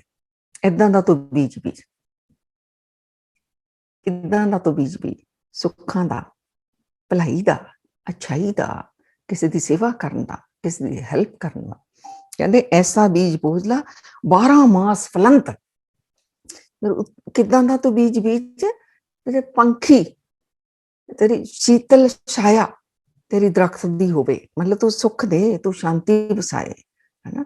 ਤੇ ਗਹਿਰ ਫਲ ਤੈਨੂੰ ਲੱਗ ਜਾਣ, ਗਹਿਰੇ ਫਲ ਦਰਖਤ ਫਲ ਦਿੰਦਾ ਹੈ ਨਾ, ਉਹ ਤੋਂ ਜੋ ਮਰਜੀ ਆ ਕੇ ਫਲ ਲੈ ਕੇ ਖਾ ਲਵੇ, ਜਿਹੜੇ ਸਾਂਝੇ ਦਰਖਤ ਹੁੰਦੇ ਨੇ। ਤਾਂ ਇਵੇਂ ਦਾ ਕਹਿੰਦੇ ਤੂੰ ਬਣ ਜਾ। ਤੇ ਫਿਰ ਹੋਰ ਤੂੰ ਕੀ ਕਰ, ਜਿਹੜੇ ਤੇਰੇ ਉੱਤੇ ਆ ਕੇ ਉਹ ਪੰਖੀ ਜਿਹੜੇ ਨੇ, ਤੂੰ ਠੰਡੀ ਛਾਂ ਦੇ, ਤੇਰੇ ਉੱਤੇ ਆ ਕੇ ਫਲ ਵੀ ਖਾ ਲੈਣ ਜਿਹੜੇ ਪੰਛੀ ਨੇ। ਮਤਲਬ ਕਹਿਣ ਦਾ ਕਿ ਸੰਸਾਰ ਵਿੱਚ ਅਸੀਂ ਕਿਸੇ ਦੀ ਹੈਲਪ ਕਰ ਸਕੀਏ, ਸਾਡੇ ਕੋਲੋਂ ਕੁਝ ਲੈ ਜਾਵੇ, ਕਿਸੇ ਦਾ ਭਲਾ ਹੋ ਜਾਵੇ, ਕਿਸੇ ਦਾ ਕਲਿਆਣ ਹੋ ਜਾਵੇ। ਸ਼ੀਤਲ ਛਾਇਆ ਗਹਿਰ ਫਲ ਪੰਖੀ ਕੇਲ ਕਰੰਤ। ਕਿੰਨਾ ਪਿਆਰਾ ਸਿਧਾਂਤ ਹੈ। ਤੂੰ ਠੰਡੀ ਛਾਂ ਦੇ, ਸ਼ੀਤਲ ਛਾਇਆ ਦੇ, ਸੋ ਤੂੰ ਸ਼ਾਂਤੀ ਵਰਸਾ। ਸਾਨੂੰ ਦੱਸ ਰਹੇ ਨੇ ਬਾਬਾ ਜੀ, ਘਰ ਵਿੱਚ ਵੀ ਹੈ ਸ਼ਾਂਤੀ ਵਰਸਾ, ਵਰਕ ਪਲੇਸ ਤੇ ਹੈ ਸ਼ਾਂਤੀ ਵਰਸਾ, ਰਿਸ਼ਤੇਦਾਰਾਂ ਵਿੱਚ ਵਿਚਰਿਆ ਤੂੰ ਸ਼ਾਂਤੀ ਵਰਸਾ। ਠੰਡੀ ਛਾਂ ਦੇ, ਗਹਿਰ ਫਲ, ਗਹਿਰੇ ਫਲ ਦੇ ਤੂੰ, ਪੰਖੀ ਕੇਲ ਕਰੰਤ। ਜਿਹੜਾ ਤੇਰੇ ਕੋਲ ਆਵੇ, ਪੰਖੀ ਕਿਵੇਂ ਇੰਜੋਏ ਕਰਦੇ ਨੇ ਦਰਖਤ ਦੇ ਕੋਲ, ਤੇਰੇ ਕੋਲ ਜਿਹੜਾ ਕੋਈ ਮਿਲੇ ਉਹ ਤੇਰੇ ਅੱਛੇ ਸੁਭਾਅ ਦੇ ਨਾਲ, ਤੇਰੀਆਂ ਮਿੱਠੀਆਂ ਯਾਦਾਂ ਦੇ ਨਾਲ ਇੰਜੋਏ ਕਰੇ ਵੀ ਕਿੰਨੇ ਅੱਛੇ ਨੇ, ਕਿੰਨੇ ਚੰਗੇ ਨੇ, ਮੈਂ ਜਾਵਾਂ ਉਹਨਾਂ ਦੇ ਕੋਲ। ਤੇਰੀ ਕੰਪਨੀ ਕੋਈ ਕਰਨਾ ਚਾਹਵੇ, ਤੇਰੀ ਕੋਈ ਸੰਗਤ ਕਰਨਾ ਚਾਹਵੇ, ਏਦਾਂ ਦੇ ਬੀਜ ਬੀਜੀ ਅਸੀਂ ਸੰਗਤ ਚ। ਸੋ ਇਹ ਅੱਜ ਹੀ ਅਸੀਂ ਆਪਣੇ ਆਪ ਨੂੰ ਬਦਲ ਸਕਦੇ ਹਾਂ। ਅੱਜ ਹੀ ਇੱਕ ਥੋੜਾ ਜਿਹਾ ਅਸੀਂ ਇਤਿਹਾਸ ਦੇ ਵਿੱਚੋਂ ਲਈਏ, ਜਿਸ ਦਿਨ ਅਸੀਂ ਚਾਹੀਏ ਨਾ ਉਸੇ ਦਿਨ ਹੀ ਅਸੀਂ ਬਦਲ ਸਕਦੇ ਹਾਂ। ਕੱਲ ਦੀ ਇੰਤਜ਼ਾਰ ਨਹੀਂ ਸਾਨੂੰ ਆਪਣੇ ਸੁਭਾਅ ਨੂੰ ਬਦਲਣ ਦੀ, ਜੀਵਨ ਨੂੰ ਬਦਲਣ ਦੀ। ਅੱਜ ਹੀ ਅਗਰ ਅਸੀਂ ਮਨ ਵਿੱਚ ਪੱਕਾ ਇਰਾਦਾ ਕਰ ਲਿਆ, ਅੱਜ ਹੀ ਅਸੀਂ ਬਦਲ ਸਕਦੇ ਹਾਂ। ਤਾਂ ਇਤਿਹਾਸ ਦੇ ਵਿੱਚੋਂ ਅਸੀਂ ਲਈਏ ਤਾਂ ਐਲਫਰਡ ਨੋਬਲ, ਇਹਨਾਂ ਨੇ ਨਾ ਇੱਕ ਵਾਰ ਨਿਊਜ਼ਪੇਪਰ ਦੇ ਵਿੱਚ ਨਿਊਜ਼ ਸੁਣੀ ਆਪਣੀ ਹੀ ਡੈਥ ਦੀ। 1800 ਕੋਈ 50 ਦੇ ਨੇੜੇ ਤੇੜੇ ਦੀ ਗੱਲ ਹੈ, 50 ਤੋਂ ਬਾਅਦ ਦੀ ਗੱਲ। ਇਹਨਾਂ ਨੇ ਆਪਣੀ ਡੈਥ ਦੀ ਨਿਊਜ਼ ਸੁਣੀ, ਤੇ ਇਹ ਤਾਂ ਜਿੰਦਾ ਸੀ, ਤੇ ਉਹ ਨਿਊਜ਼, ਇਹਨਾਂ ਦੇ ਭਰਾ ਦੀ ਡੈਥ ਹੋਈ ਸੀ, ਤਾਂ ਇਹਨਾਂ ਦੇ ਨਾਮ ਤੇ ਨਿਊਜ਼ ਜਿਹੜੀ ਉਹ ਛਪ ਗਈ। ਜਦੋਂ ਚਲੋ ਉਹ ਨਿਊਜ਼ ਛਪਣੀ ਤਾਂ ਕੋਈ ਗੱਲ ਨਹੀਂ, ਜਿੰਦਾ ਸਨ, ਲੋਕਾਂ ਨੂੰ ਦੱਸ ਸਕਦੇ ਸਨ ਵੀ ਮੈਂ ਜਿੰਦਾ ਆ ਭਾਈ, ਪਤਾ ਲੱਗ ਹੀ ਜਾਣਾ ਸੀ। ਪਰ ਜਿਹੜੀ ਉਹਦੇ ਵਿੱਚ ਇਹਨਾਂ ਨੂੰ ਹਿਲਾਇਆ ਗਿਆ, ਉਹ ਕੀ ਸੀ? ਉਹ ਉਹਨਾਂ ਨੇ ਕਿਹਾ the merchant of death is death, ਵੀ ਮਰ ਗਿਆ ਜਿਹੜਾ ਮੌਤ ਦਾ ਵਪਾਰੀ ਹੈ। ਇੰਨਾ ਇਹਨਾਂ ਨੂੰ ਭੇੜੇ ਤਰੀਕੇ ਨਾਲ, ਗੰਦੇ ਤਰੀਕੇ ਦੇ ਨਾਲ ਲੋਕਾਂ ਨੇ ਜਿਹੜਾ ਇਹ ਨਿਊਜ਼ ਇਹਨਾਂ ਦੇ ਲਈ ਛਾਪੀ। ਕਈਆਂ ਨੇ ਕਿਹਾ ਚੰਗਾ ਹੋਇਆ ਮਰ ਗਿਆ ਮੌਤ ਦਾ ਵਪਾਰੀ। ਸੋ ਕੀ ਕਾਰਨ ਇਹਨਾਂ ਲਈ ਇਹੋ ਜਿਹੀ ਨਿਊਜ਼ ਕਿਉਂ ਆਈ? ਚਲੋ ਭੁਲੇਖਾ ਤਾਂ ਲੱਗ ਗਿਆ ਵੀ ਇਹ ਮਰਿਆ ਤਾਂ ਭਰਾ ਸੀ, ਇਹਨਾਂ ਲਈ ਇਹੋ ਜਿਹੀ ਨਿਊਜ਼ ਕਿਉਂ ਆਈ? ਕਿਉਂਕਿ ਇਹਨਾਂ ਨੇ ਡਾਇਨਾਮਾਈਟ ਦੀ ਰਿਸਰਚ ਕੀਤੀ ਸੀ। ਇੰਜੀਨੀਅਰ ਸਨ, ਰਿਸਰਚਰ ਸਨ, ਬੜੇ ਵੱਡੇ ਬਿਜ਼ਨਸਮੈਨ ਸਨ। ਤਾਂ ਇਹਨਾਂ ਨੇ ਡਾਇਨਾਮਾਈਟ ਦੀ ਜਿਹੜੀ ਉਹ ਰਿਸਰਚ ਕੀਤੀ ਸੀ, ਉਹ ਬੜੇ ਕੰਮ ਆਈ ਸੀ ਲੋਕਾਂ ਦੇ, ਦੇਸ਼ਾਂ ਦੇ। ਉਹਦੇ ਨਾਲ ਕੀ ਹੁੰਦਾ ਸੀ ਕਿ ਵੱਡੇ ਵੱਡੇ ਪਹਾੜ ਜਿਹੜੇ ਨੇ ਉਹ ਡਾਇਨਾਮਾਈਟ ਦੇ ਨਾਲ ਉਹ ਤੋੜ ਕੇ ਰਸਤੇ ਬਣਾਏ, ਤਾਂ ਮਾਨਵਤਾ ਨੂੰ ਸੁੱਖ ਵੀ ਮਿਲਿਆ, ਪਰ ਨਾਲ ਇਸ ਡਾਇਨਾਮਾਈਟ ਦਾ ਮਿਸਯੂਜ਼ ਕੀਤਾ ਗਿਆ। ਸੋ ਜੰਗੇ ਮੈਦਾਨ ਵਿੱਚ ਡਾਇਨਾਮਾਈਟ ਵਰਤਿਆ ਗਿਆ, ਲੱਖਾਂ ਲੋਕਾਂ ਦੀਆਂ ਮੌਤਾਂ ਹੋਈਆਂ। ਇਹਨਾਂ ਦੀ ਖੋਜ ਦੇ ਕਾਰਨ, ਡਾਇਨਾਮਾਈਟ ਦੇ ਕਾਰਨ। तो इस करके लोग नफरत करन लग गए सन भी इन्हें वो बनाया तो ਲੱਖਾਂ ਲੋਕਾਂ ਦੀ ਜਾਨ ਮਿੰਟਾਂ ਵਿੱਚ ਚਲ ਜਾਂਦੀ ਹੈ ਡਾਇਨਾਮਾਈਟ ਦੇ ਕਾਰਨ, ਜੰਗੇ ਮੈਦਾਨ ਵਿੱਚ ਵਰਤਿਆ ਜਾਂਦਾ ਹੈ। ਤਾਂ ਹੁਣ ਲੋਕਾਂ ਨੇ ਫਿਰ ਕਹਿ ਦਿੱਤਾ ਚੰਗਾ ਹੋਇਆ ਉਹ ਮਰ ਗਿਆ, ਮੌਤ ਦਾ ਵਪਾਰੀ। ਸੋ ਜਦੋਂ ਆਪਣੀ ਇੰਨੀ ਸ਼ੌਕਿੰਗ ਨਿਊਜ਼, ਇੰਨੀ ਗੰਦੀ ਨਿਊਜ਼ ਸੁਣੀ ਤਾਂ ਉਹਨੇ ਕਿਹਾ ਹਾਲੇ ਤਾਂ ਮੈਂ ਜਿੰਦਾ ਹਾਂ, ਜੇ ਮੈਂ ਮਰ ਗਿਆ ਲੋਕ ਮੈਨੂੰ ਇਵੇਂ ਯਾਦ ਕਰਨਗੇ ਵੀ ਇੰਨਾ ਗੰਦਾ ਬੰਦਾ ਸੀ, ਚੰਗਾ ਹੋਇਆ ਮਰ ਗਿਆ, ਸੰਸਾਰ ਵਿੱਚੋਂ ਚਲਾ ਗਿਆ। ਉਹਨੇ ਕਿਹਾ ਨਹੀਂ, ਮੈਂ ਨਹੀਂ ਏਦਾਂ ਦੀ ਆਪਣੇ ਲਈ ਨਿਊਜ਼ ਸੁਣਨੀ ਚਾਹੁੰਦਾ। ਮੈਨੂੰ ਤਾਂ ਲੋਕ ਬੜੇ ਰਿਸਪੈਕਟ ਦੇ ਨਾਲ ਯਾਦ ਕਰਨ, ਕਿਉਂਕਿ ਮੇਰੀ ਇੰਟੈਂਸ਼ਨ ਮਾੜੀ ਨਹੀਂ ਸੀ, ਉਹਦਾ ਮਿਸਯੂਜ਼ ਹੋਇਆ। ਮੇਰਾ ਇੰਟੈਂਸ਼ਨ ਤਾਂ ਸੀ ਵੀ ਸੰਸਾਰ ਲਈ ਮੈਂ ਖੋਜ ਕਰਾਂ, ਇਹਦਾ ਕੋਈ ਫਾਇਦਾ ਲਿਆ ਜਾਵੇ, ਤਾਂ ਉਹਦਾ ਮਿਸਯੂਜ਼ ਹੋਇਆ। ਪਰ ਮੈਂ ਹੋਇਆ ਤਾਂ ਹੈ, ਪਰ ਮੈਂ ਨਹੀਂ ਚਾਹੁੰਦਾ ਮੈਨੂੰ ਇਵੇਂ ਸੰਸਾਰ ਯਾਦ ਕਰੇ। ਇਹ ਬਹੁਤ ਜ਼ਿਆਦਾ ਇਹਨੇ ਪੈਸਾ ਕਮਾਇਆ ਹੋਇਆ ਸੀ ਇਸ ਵਪਾਰੀ ਨੇ। ਇਹਨੇ ਆਪਣਾ ਡਾਇਨਾਮਾਈਟ ਬਹੁਤ ਦੇਸ਼ਾਂ ਨੂੰ ਵੇਚਿਆ ਸੀ, ਆਪਣੀ ਜਿਹੜੀ ਰਿਸਰਚ ਕੀਤੀ ਸੀਗੀ, ਬਹੁਤ ਪੈਸਾ ਸੀ, ਬੜੇ ਇਹਦੇ ਬਿਜ਼ਨਸ ਚੱਲਦੇ ਸਨ। ਇਹਨੇ ਫਿਰ ਵਿਆਹ ਤਾਂ ਕਰਵਾਇਆ ਹੀ ਨਹੀਂ ਸੀ, ਨਾ ਇਹਦਾ ਕੋਈ ਬੱਚਾ ਸੀ, ਨਾ ਇਹਦੀ ਵਾਈਫ। ਉਹ ਜਿੰਨਾ ਪੈਸਾ ਸੀ ਇਹਨੇ ਫਿਰ ਟਰਸਟ ਬਣਾ ਦਿੱਤਾ।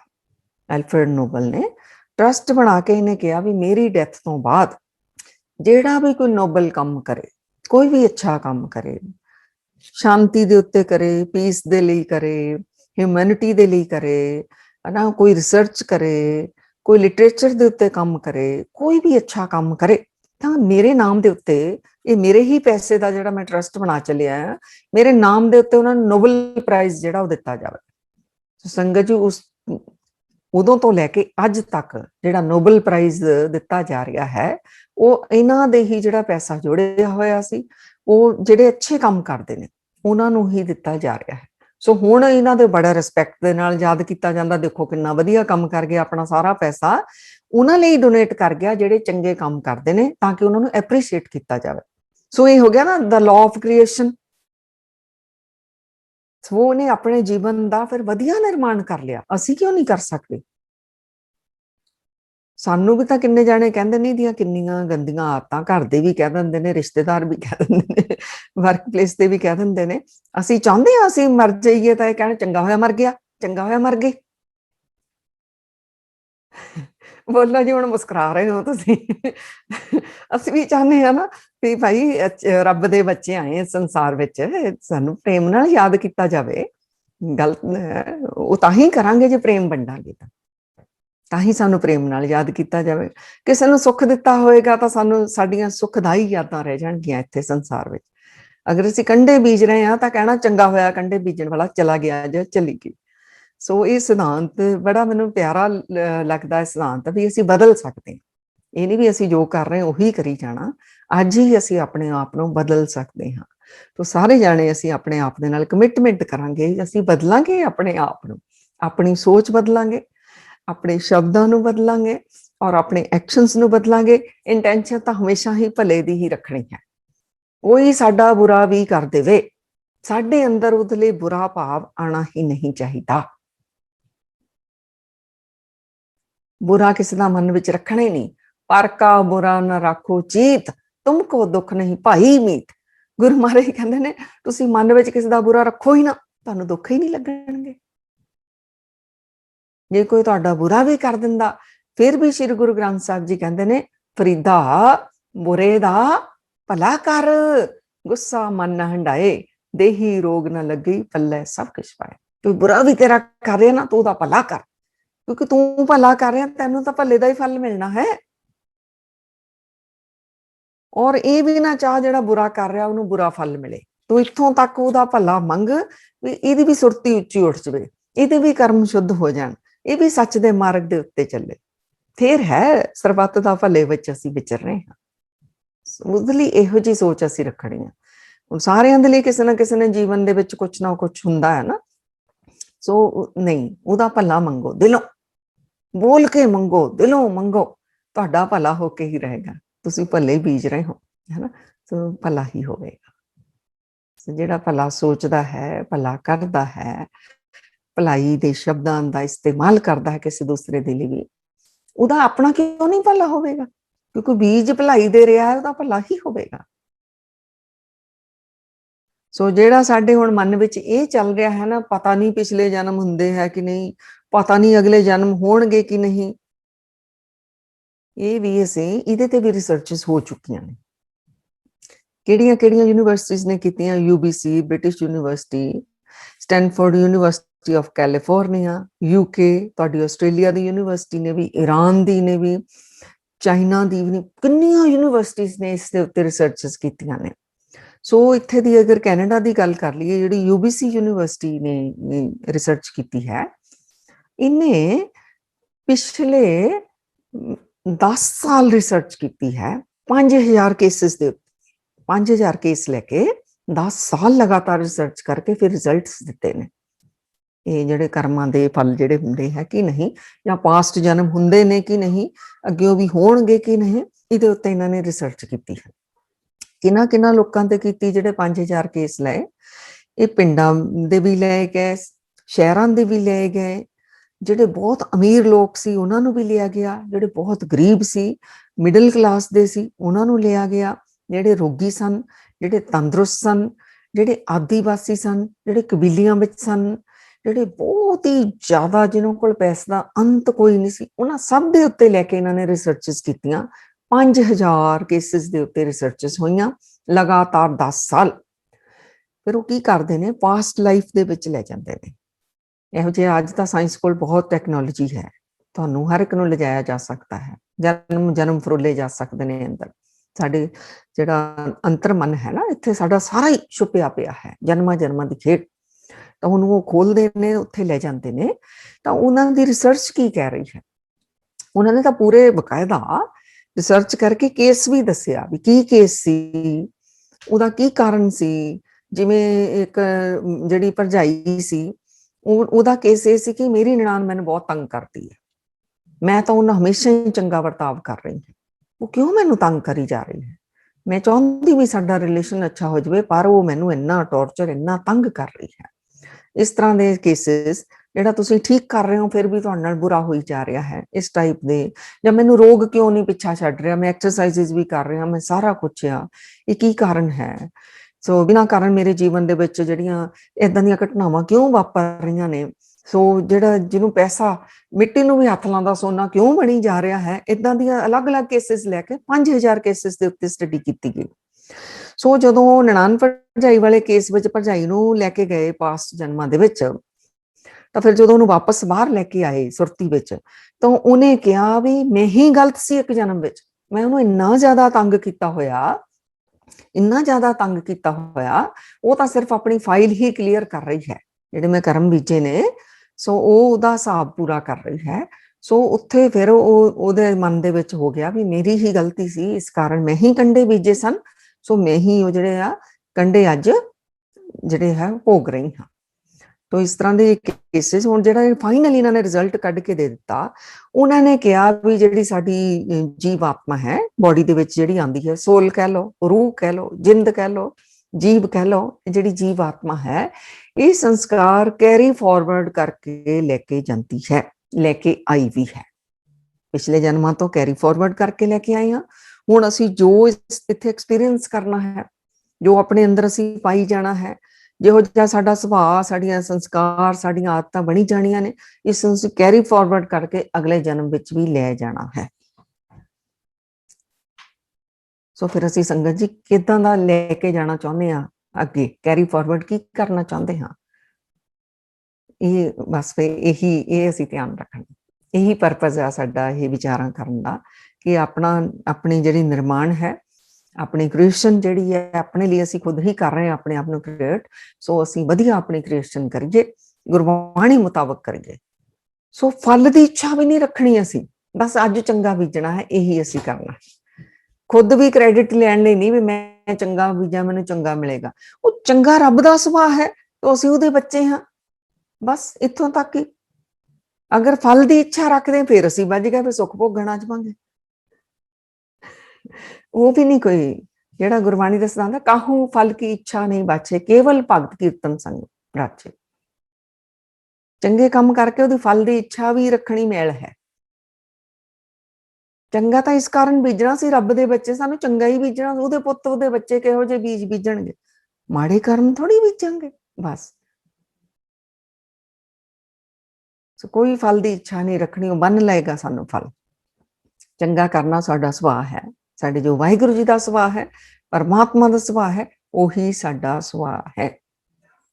ਅੱਜ ਅਸੀਂ 2 ਸਿਧਾਂਤ ਲਏ ਨੇ ਸੰਗਤ ਜੀ, ਫਿਰ ਅੱਗੇ ਅਸੀਂ ਹੋਰ ਗੁਰਬਾਣੀ ਦੇ ਵਿੱਚੋਂ ਲਾਹਾਂਗੇ।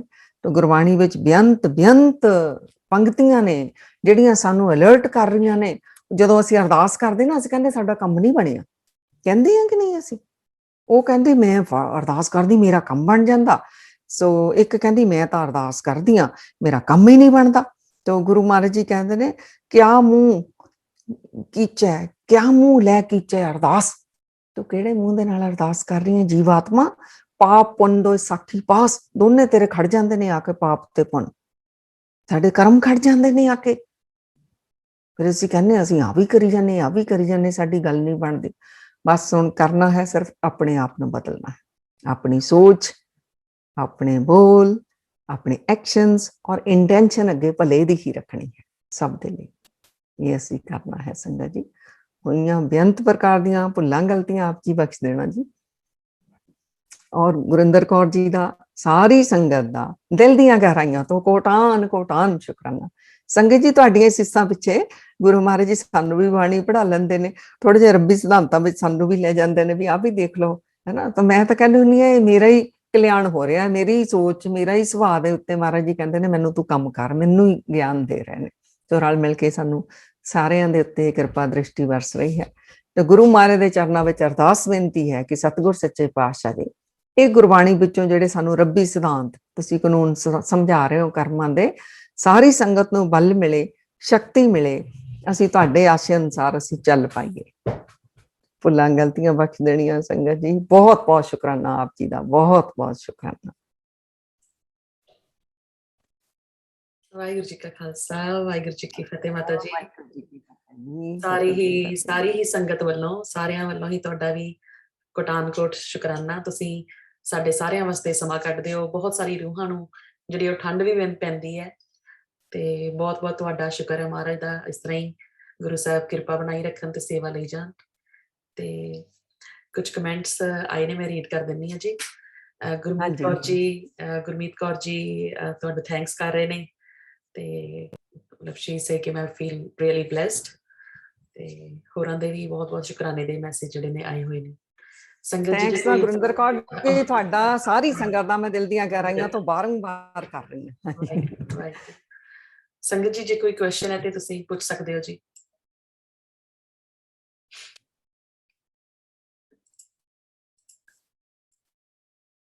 ਹਾਂਜੀ, ਥੈਂਕ ਯੂ ਵਾਹਿਗੁਰੂ ਜੀ ਕਾ ਖਾਲਸਾ, ਵਾਹਿਗੁਰੂ ਜੀ ਕੀ ਫਤਿਹ। ਮਾਤਾ ਜੀ ਹਾਂਜੀ, ਥੈਂਕ ਯੂ। ਮਾਤਾ ਜੀ ਮੇਰਾ ਇੱਕ ਕੁਐਸਚਨ ਸੀਗਾ, ਮੈਂ ਦੇਖੇ ਤੁਹਾਡੇ ਵੀਡੀਓਜ਼ ਕਰਮਾਂ ਤੇ, ਇਹ ਪਹਿਲਾ ਮਤਲਬ 4 ਭਾਗ ਦੇਖੇ, ਬਹੁਤ ਹੀ ਵਧੀਆ ਲੱਗਦੇ, ਬਹੁਤ ਹੀ ਮਤਲਬ ਸੋਝੀ ਪੈਂਦੀ ਹੈ, ਤੇ ਬੜਾ ਤੁਹਾਡਾ ਧੰਨਵਾਦ। ਤੇ ਮੈਨੂੰ ਇੱਕ ਕੁਐਸਚਨ ਹੈਗਾ ਕਰਮਾਂ ਤੇ, ਮਤਲਬ ਆਫ ਕੋਰਸ ਸੋਝੀ ਪਈ ਹੈ, ਜਿਵੇਂ ਤੁਸੀਂ ਕਿਹਾ ਕਿ ਅਸੀਂ ਹੀ ਜ਼ਿੰਮੇਵਾਰ ਹਾਂ ਆਪਣੇ ਕਰਮਾਂ ਦੇ।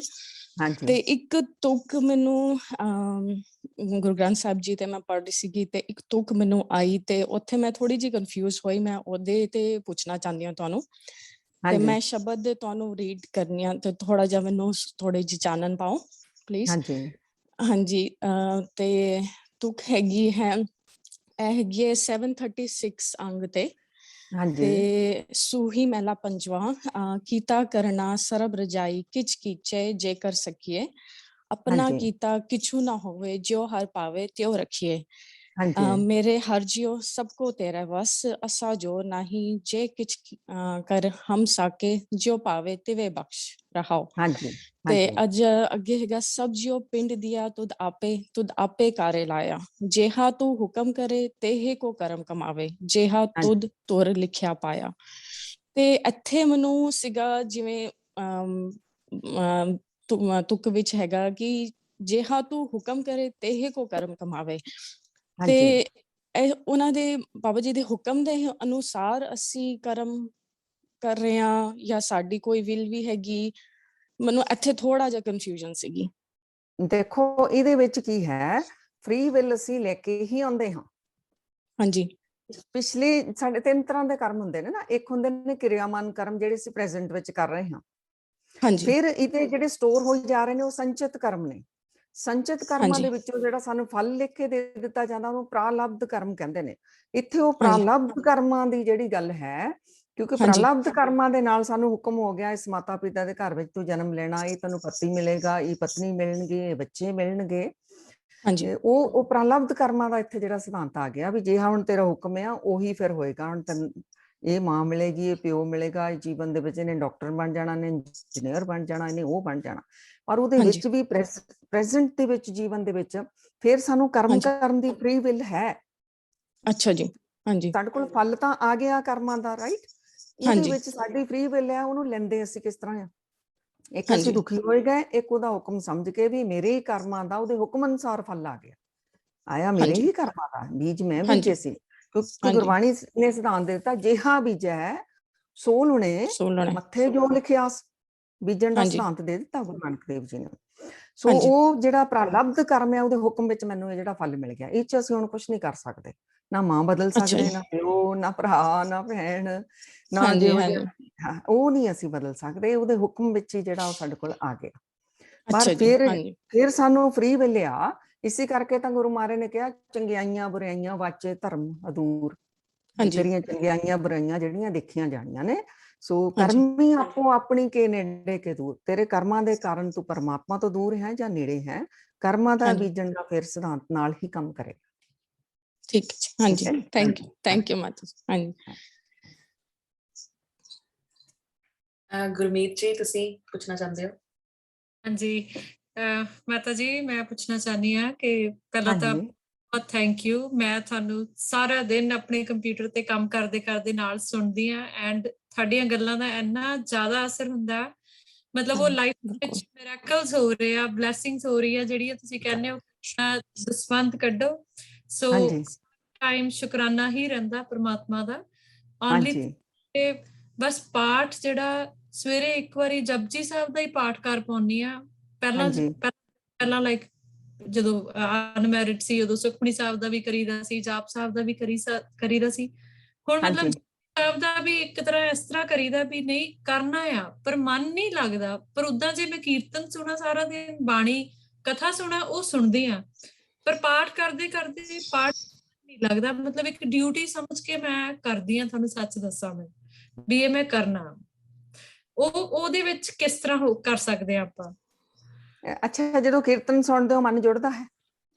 ਹਾਂਜੀ, ਉਦੋਂ ਜੁੜਦਾ। ਉਦੋਂ ਸਪੈਸੀਫਿਕ 2-3 ਵਕਤ ਜਿਹੜੇ ਮੈਂ ਸਾਰਾ ਦਿਨ ਸੁਣਦੀ ਆ, ਮੇਰਾ ਬਹੁਤ ਮਨ ਲੱਗਦਾ ਉਹਨਾਂ 'ਚ। ਦੇਖੋ, ਪਰ ਪਾਠ ਦਾ, ਨਾਮ ਦਾ, ਸਾਰੇ ਦਾ ਪਰਪਸ ਇਹੀ ਹੈ, ਸਾਨੂੰ ਪਰਮਾਤਮਾ ਦੀ ਯਾਦ ਵਿੱਚ ਅਸੀਂ ਰਹੀਏ। ਹਾਂਜੀ, ਇਹੀ ਪਰਪਸ ਹੈ। ਸੋ ਤੁਸੀਂ ਇਹ ਦੇਖੋ ਤੁਹਾਡੀ ਯਾਦ ਕਿੰਨੀ ਕੁ ਬਣੀ ਹੋਈ, ਵੱਧ ਤੋਂ ਵੱਧ ਬਣ ਰਹੀ, ਕੀਰਤਨ ਕਰਕੇ ਬਣ ਰਹੀ ਹੈ, ਤਾਂ ਤੁਸੀਂ ਬਿਲਕੁਲ ਠੀਕ ਚੱਲ ਰਹੇ ਹੋ। ਠੀਕ ਹੈ ਜੀ। ਫਿਰ ਨਾ ਘਬਰਾਓ, ਬੋਝ ਨਾ ਬਣਾਓ। ਕਈ ਵਾਰ ਕੀ ਹੁੰਦਾ, ਅਸੀਂ ਉਹਨੂੰ ਕਰ ਲੈਂਦੇ ਹਾਂ, ਸਾਡਾ ਮਨ ਹੀ ਨਹੀਂ ਟਿਕਿਆ ਹੁੰਦਾ। ਸੋ ਹਾਂਜੀ ਮੈਂ ਕਹਿੰਦੀ ਮਨ ਦਾ ਟਿਕਣਾ ਸਭ ਤੋਂ ਜ਼ਰੂਰੀ ਹੈ। ਮਨ ਨਹੀਂ ਸਾਫ਼ ਹੋਣਾ ਪਰਮਾਤਮਾ ਦੇ ਨਾਲ ਰੰਗ ਵਿੱਚ ਰੰਗ ਕੇ। ਮਾਤਾ ਜੀ, ਤੁਹਾਡੀਆਂ ਵੀਡੀਓਜ਼ ਇੰਨੀਆਂ ਮੋਟੀਵੇਸ਼ਨ ਦਿੰਦੀਆਂ ਨੇ ਨਾ, ਬਸ ਮੈਂ ਇਹ ਮੇਰੀਆਂ ਵੀਡੀਓਜ਼ ਨਹੀਂ, ਇਹ ਗੁਰਬਾਣੀ ਦੀਆਂ ਵੀਡੀਓਜ਼ ਨੇ। ਹਾਂਜੀ ਗੁਰਬਾਣੀ ਦੇ ਸਿਧਾਂਤ ਨੇ। ਬਸ ਇਹ ਕਹਿ ਸਕਦੇ ਆ ਵੀ ਗੁਰੂ ਮਹਾਰਾਜ ਜੀ ਹੱਥ ਦੇ ਕੇ ਸਮਤ ਬਖਸ਼ ਕੇ ਇਹਨੂੰ ਕੀ ਕਰ ਲੈਂਦੇ ਨੇ, ਉਹ ਸਤਿਗੁਰਾਂ ਦੀ ਸਾਰੀਆਂ ਅਸੀਸਾਂ ਨੇ, ਤੁਹਾਡੀਆਂ ਸੰਗਤ ਦੀਆਂ ਅਸੀਸਾਂ ਨੇ। ਵਾਹਿਗੁਰੂ ਜੀ ਕਾ ਖਾਲਸਾ, ਵਾਹਿਗੁਰੂ ਵਾਹਿਗੁਰੂ ਜੀ ਕੀ ਫਤਿਹ। ਹਾਂਜੀ, ਇੰਦਰਜੀਤ ਸਿੰਘ ਜੀ, ਸਤਿ ਸ਼੍ਰੀ ਅਕਾਲ। ਸਤਿ ਸ਼੍ਰੀ ਅਕਾਲ ਜੀ। ਮੇਰਾ ਬੇਟਾ ਰਹਿੰਦਾ ਕੈਨੇਡਾ ਜੀ। ਹਾਂਜੀ ਪਿੱਛੇ ਤੁਹਾਡੇ ਕੈਂਪ ਲੱਗੇ ਨੇ, ਉਹਨੂੰ ਮੈਂ ਹਾਂਜੀ ਕਿਹਾ ਸੀ ਜੁਆਇਨ ਕਰਨ ਵਾਸਤੇ, ਤਾਂ ਉਹਨੇ ਇੱਕ ਅਟੈਂਡ ਕੀਤਾ ਹੈਗਾ ਜੀ। ਹਾਂਜੀ, ਉਹ ਮਿਲੇ ਸੀਗੇ, ਉਹਨਾਂ ਨੇ ਦੱਸਿਆ ਸੀ ਹਾਂਜੀ, ਤੁਹਾਡੇ ਬਾਰੇ ਸਾਰਾ। ਹਾਂਜੀ ਬਹੁਤ ਖੁਸ਼ ਹੈਗਾ ਸੀਗਾ, ਬਹੁਤ ਸੋਹਣੇ ਵੈਲਿਊ। ਸੋ ਉਹਨੇ ਮੈਨੂੰ ਵੀ ਇੱਕ ਨਸੀਹਤ ਦਿੱਤੀ ਹੈ। ਹਾਂਜੀ ਮੈਨੂੰ ਕਹਿੰਦਾ ਤੁਸੀਂ ਮਾਤਾ ਜੀ ਦੇ ਕਿੰਨੇ ਕੈਂਪ ਕੀਤੇ? ਮੈਂ ਤਾਂ ਲੁਧਿਆਣੇ ਹਮੇਸ਼ਾ ਹੀ ਕਰਦਾ, ਜਦੋਂ ਵੀ ਆਉਂਦੇ ਨੇ ਐਡਵਾਂਸ ਕੈਂਪ ਕੀਤੇ ਹੋਏ ਨੇ। ਕਹਿੰਦਾ ਫਿਰ ਤੁਸੀਂ ਐਕਸਰਸਾਈਜ਼ ਤਾਂ ਤੁਹਾਡਾ ਕੀ ਅਸਰ ਹੈ, ਪਾਠ ਤਾਂ ਨਹੀਂ? ਕਹਿੰਦਾ ਮੈਂ ਐਕਸਰਸਾਈਜ਼ ਤੁਹਾਡੀ। ਸੋ ਮੈਂ ਦੁਬਾਰਾ ਰੂਟੀਨ ਵਿੱਚ ਕਰਨੀਆਂ ਸ਼ੁਰੂ ਕਰਤੀਆਂ ਨੇ ਫੇਰ ਕੇ। ਸ਼ੁਕਰ ਹੈ, ਚਲੋ ਬੇਟੇ ਦੇ ਕਹੇ ਤੇ ਕਰ ਦਿੱਤੀਆਂ ਤੁਸੀਂ। ਇਹ ਬਹੁਤ ਜ਼ਰੂਰੀ ਹੈ ਸੰਗਤ ਜੀ। ਨਾਨਕ ਸੋ ਪ੍ਰਭ ਸਿਮਰਿਏ ਤਿਸ ਦੇਹੀ ਕੋ ਪਾਲ। ਇਹ ਹਰਮੰਦਰ ਹੈ ਸਰੀਰ, ਇਹਨੂੰ ਫਿੱਟ ਰੱਖਣਾ ਵੀ ਸਾਡੀ ਆਪਣੀ ਲਾਇਬਿਲਿਟੀ ਹੈ। ਮੈਂ ਤਾਂ ਜ਼ਰੂਰ ਸੰਗਤ ਨੂੰ ਬਾਰ-ਬਾਰ ਕਹਿੰਦੀ ਨੇ 1 ਘੰਟਾ ਐਟਲੀਸਟ ਆਪਣੀ ਬੋਡੀ ਨੂੰ ਦਿਓ। ਹਾਂਜੀ, ਕਿਉਂ ਸੰਗਤ ਜੀ ਬੈਠ ਕੇ ਕੰਪਿਊਟਰ ਤੇ ਜਿਹੜੇ ਤੁਸੀਂ ਪੈਸੇ ਕਮਾਉਂਦੇ ਹੋ ਜਾਂ ਕਿਸੇ ਤਰ੍ਹਾਂ ਵੀ ਕੰਮ ਕਰਕੇ ਸਾਰੇ ਜਣੇ ਆਪਾਂ ਕੁਛ ਨਾ ਕੁਛ ਕਰ ਰਹੇ ਨਾ, ਕਿਰਤੀਆਂ ਸਾਰੇ ਉਹ ਇਸੇ ਕਾਰਨ ਕਮਾਉਂਦੇ ਆ ਵੀ ਅਸੀਂ ਸੁਖੀ ਰਹਿ ਲਈਏ, ਭੋਗ ਲਈਏ, ਅਸੀਂ ਵਰਤ ਲਈਏ ਸਮਾਨ। ਹੁਣ ਇਹ ਦੱਸੋ ਵੀ ਸਾਰਾ ਜੀਵਨ ਕੰਮ ਕਰੀ ਗਏ, ਐਕਸਰਸਾਈਜ਼ ਕੀਤੀ ਨਹੀਂ, ਬਾਡੀ ਨੂੰ ਨਰਿਸ਼ ਕੀਤਾ ਨਹੀਂ, ਫਿਰ ਅਖੀਰ ਚ ਸੋਚਾਂਗੇ ਚੱਲ ਬੈਠ ਕੇ ਹੁਣ ਖਾਵਾਂਗੇ, ਨਿਆਣੇ ਵੀ ਪਾਲ ਲਿਆ, ਘਰ ਵੀ ਬਣਾ ਲਿਆ, ਫਿਰ ਬੈਠ ਕੇ ਖਾਧਾ ਨਹੀਂ ਜਾਣਾ, ਡਾਕਟਰ ਨੇ 50 ਚੀਜ਼ਾਂ ਮਨਾ ਕਰ ਦੇਣੀਆਂ ਤੁਹਾਨੂੰ। ਕਿਉਂਕਿ ਆਪਣਾ ਫਿਰ ਗੋਡੇ ਨਹੀਂ ਚੱਲਣੇ, ਪਤਾ ਨਹੀਂ ਕੀ ਹੋਣਾ। ਸੋ ਪਲੀਜ਼ ਇਹ ਹਰਮੰਦਰ ਨੂੰ ਤੰਦਰੁਸਤ ਰੱਖਣਾ, ਮਨ ਨੂੰ ਤੰਦਰੁਸਤ ਰੱਖਣਾ ਸਾਡੀ ਆਪਣੀ ਜ਼ਿੰਮੇਵਾਰੀ ਹੈ। ਬਿਲਕੁਲ ਟਾਈਮ ਦਿਆ ਕਰੋ, ਠੀਕ ਹੈ ਜੀ। ਹਾਂਜੀ ਠੀਕ ਹੈ ਜੀ।